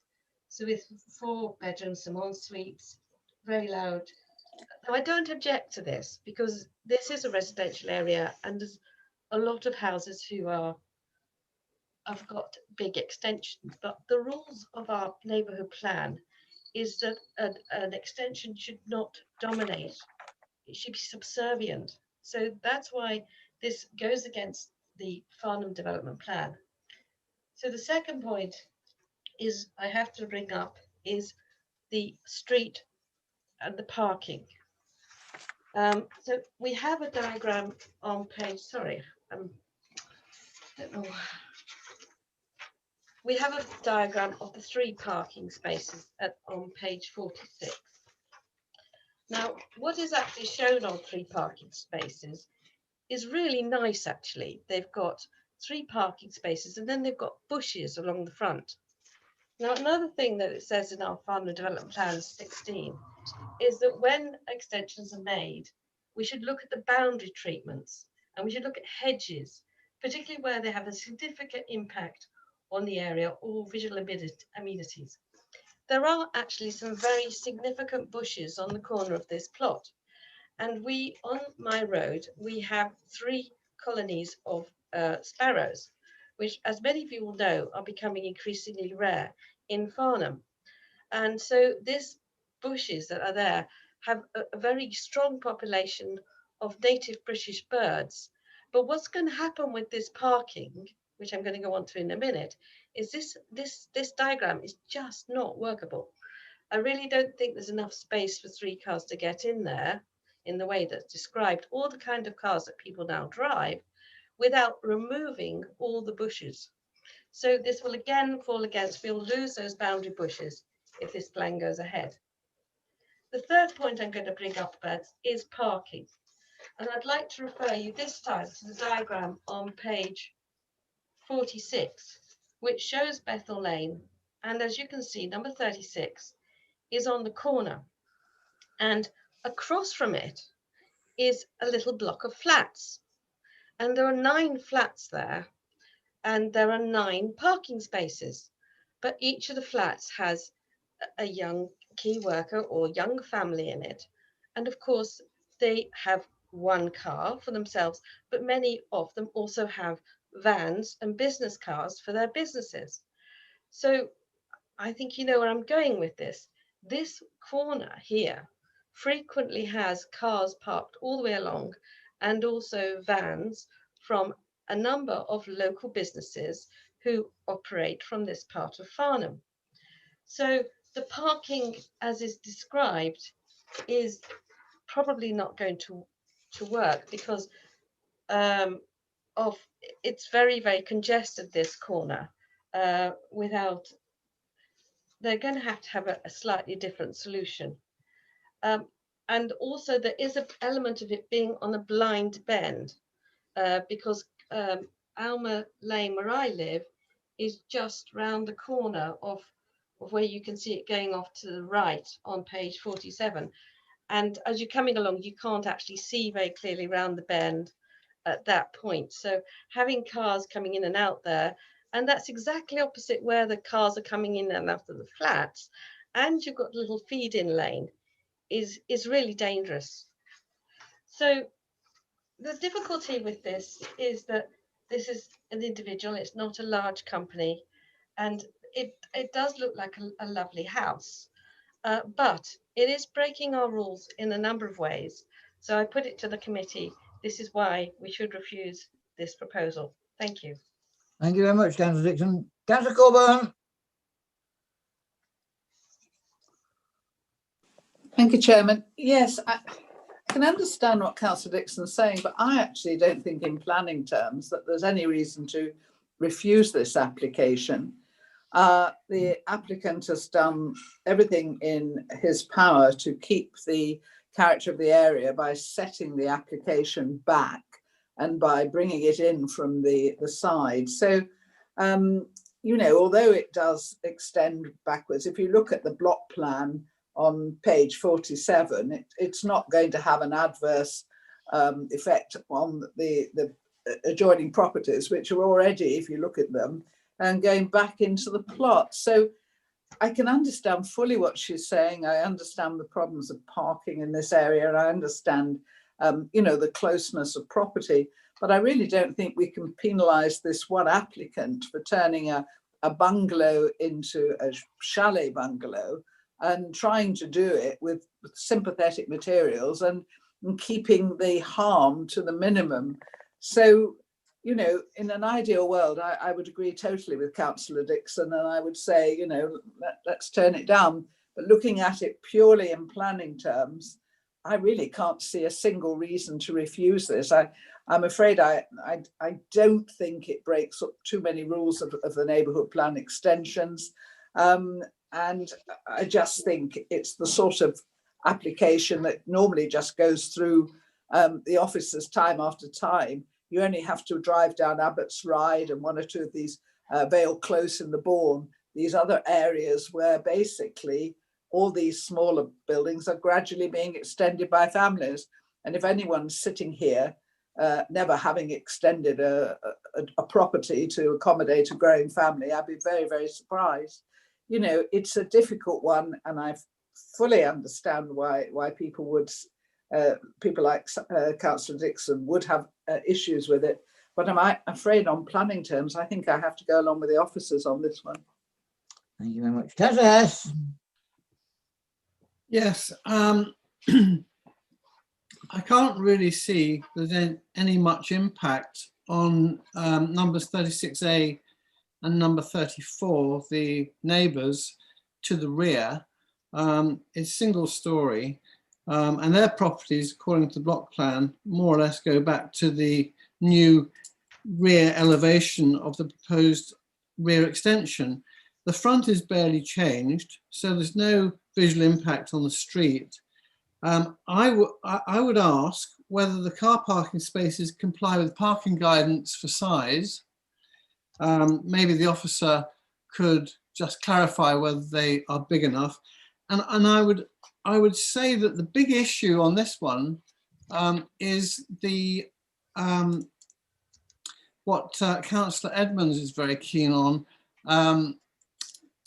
development management, because it is a very congested location. I went up there and had a look in my car today. Actually doing the construction is going to be a bit of a challenge with skips and trade vans. So I think if it was granted, there would have to be a fairly careful construction management plan to make sure that it doesn't completely cripple the road. But perhaps Lara could clarify the car parking space, the car parking size. Thank you, Chair. I have two more councillors who wish to speak, and then we'll go to Lara. Councillor Beanie. Thank you, Chair. I would go along with Councillor Coburn. Looking at the plans, I don't know Bethel Lane that well. However, looking at the plans on here, particularly the block plan, then it's not dominating the neighbours. The plan on the left shows 36 when it's extended, a very similar size to 34 and 36A. Although the boundaries are close, they're not that close. Certainly you've got enough room for my love of wheeling a wheelbarrow down the side of the house without obstruction. So I would suggest that there is no reason to actually turn this one down. It's an infill that I would welcome probably anywhere. Thank you. Okay. And Councillor Edmonds.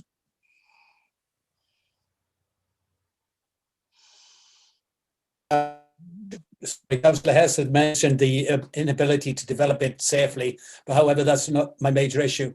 My major issue with this design is the amount of light pollution. The number of roof lights look absurd, as does the major glass at the rear of the building. If they could turn down the amount of glass, then I would approve it, but with that amount of glass, there's no way I could approve this design. Thank you. Councillor Murray's.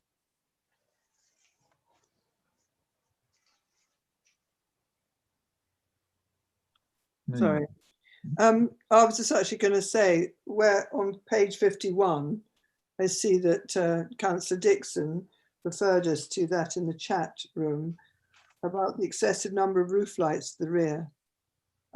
Is that a problem? I mean, asking one of the officers, has that been considered? Well, we shall go to Lara. Lara, do you want to comment? Thank you, Chair. If I come first to the comments about parking. So the County Highway Authority have been consulted on the application. as you can see from the block plan, it would provide 3 off-street parking spaces. And if you go to the impacts on highways and parking section, sufficient space is available within the site for vehicles to turn in order for them to enter and leave in a forward gear. I'd also like to note, as you can see from the site photographs, there is an existing car, which is where the entrance to the proposed new parking spaces would be provided. So therefore cars already do enter and leave the site from the same position. It has been approved by the County Highway Authority, so we have no reason to suggest that the parking wouldn't allow for 3 car parking spaces. This is over the amount suggested within our car parking guidance. In terms of roof lights, these have been assessed and it would not be considered that these would warrant refusal application, and they are considered to be acceptable in terms of design. Laura, Thank you, Councillor Chair. Edmonds wanted a question about what were the dimensions of the parking spaces? Yes? I don't have the dimensions of the parking spaces. All I do have is confirmation from the County Highway Authority that these would provide enough for 3 parking spaces. And that's as much as I can provide. That the County Highway Authority have assessed the application and do consider it acceptable in parking terms. Thank you, Chair. Okay. Anybody else? Councillor Molyneux. Thank you, Chairman. No, I agree with those who can see no strong reasons for refusing this straightforward equity, comparing it to the adjoining properties, one of which has been extended at least as much as this is proposed to be. I do take the point about the light pollution, but in practice, these are just as many lights as you would expect, or windows in this sort of size of proper property as it will be. And at night, people tend to have curtains across them, so I'm not sure there will be as much light pollution as might be feared in practice. So I'm happy to support the officer on this. Thank you. Thank you very much. Councillor Adams. Thank you, Chair. Yes, I did mention this afternoon to Laura about the construction site, and I suggested that we put in a condition saying that all materials and vehicles should have to be on site when this construction is underway. Thank you. And Councillor S again.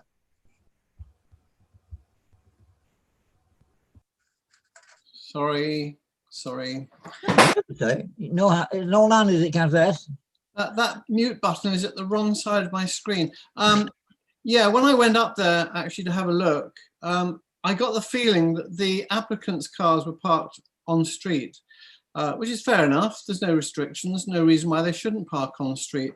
But if 3 car parking spaces are provided on what is currently the front garden area, it'll take their family cars off the street actually and alleviate some of the pressure there, because as people have said already, there's obviously quite a lot of vehicular congestion from parked cars, and it probably gets much worse at night when people get back from work.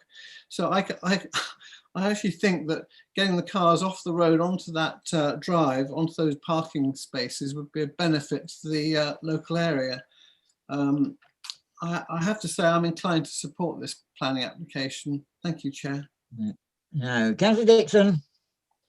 Yes, as I said in my opening remarks, this is a pretty looking extension, and but the point is, the argument I'm making is that Farnham Town Council, of which I'm not a member, have made an objection to this.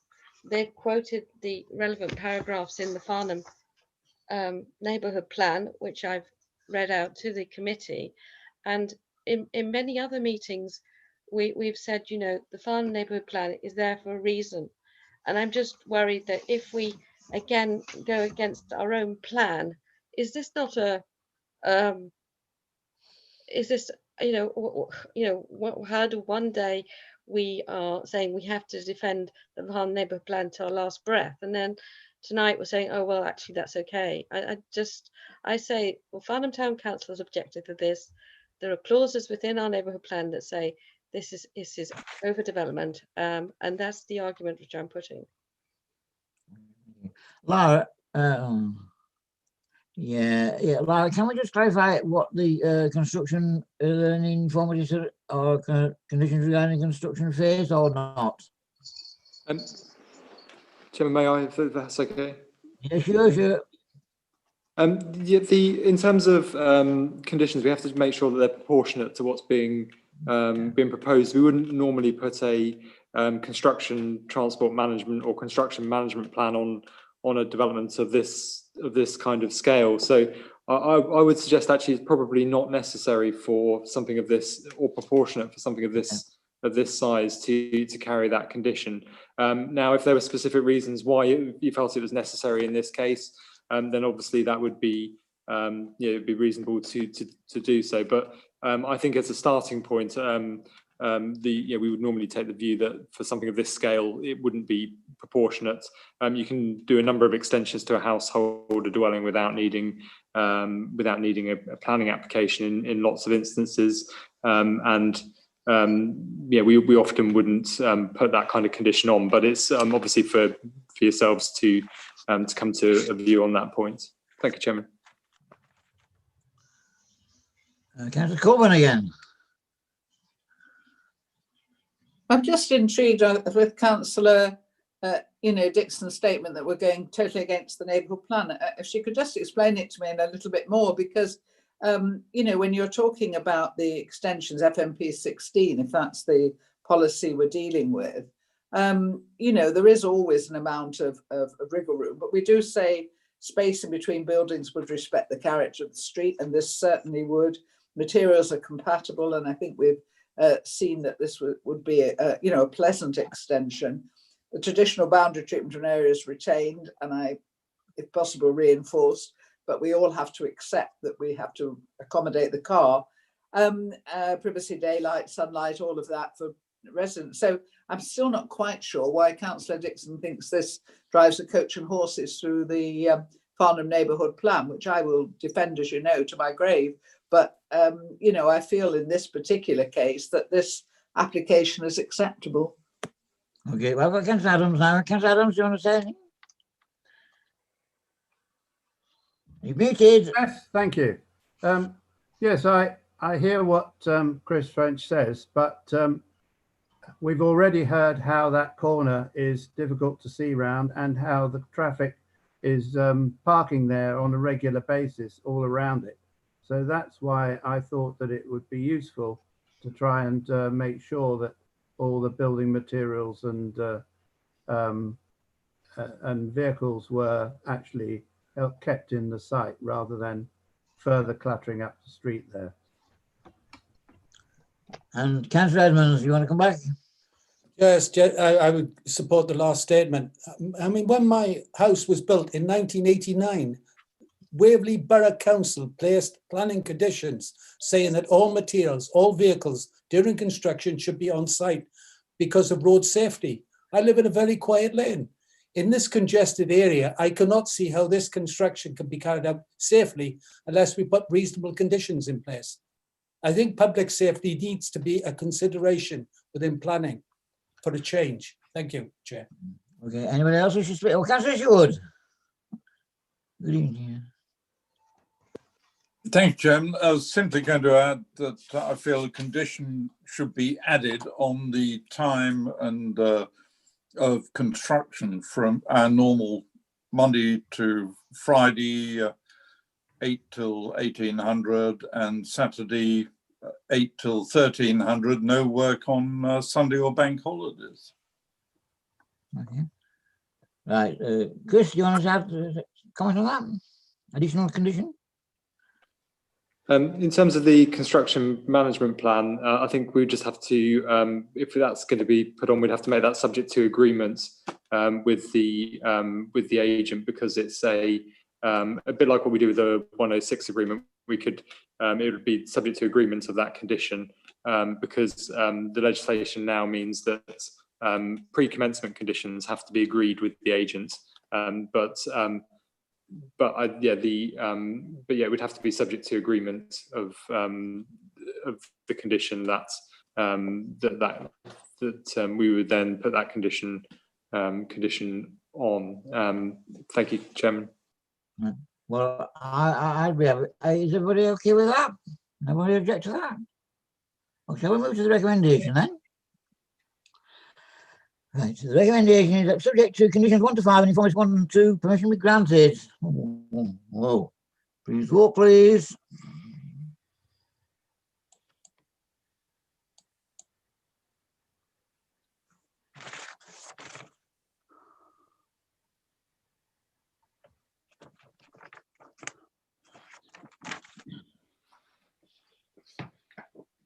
Oh, Thank you, well. members. So that's 13 in favour, 1 against and 1 abstention. So that's Right, therefore, passed.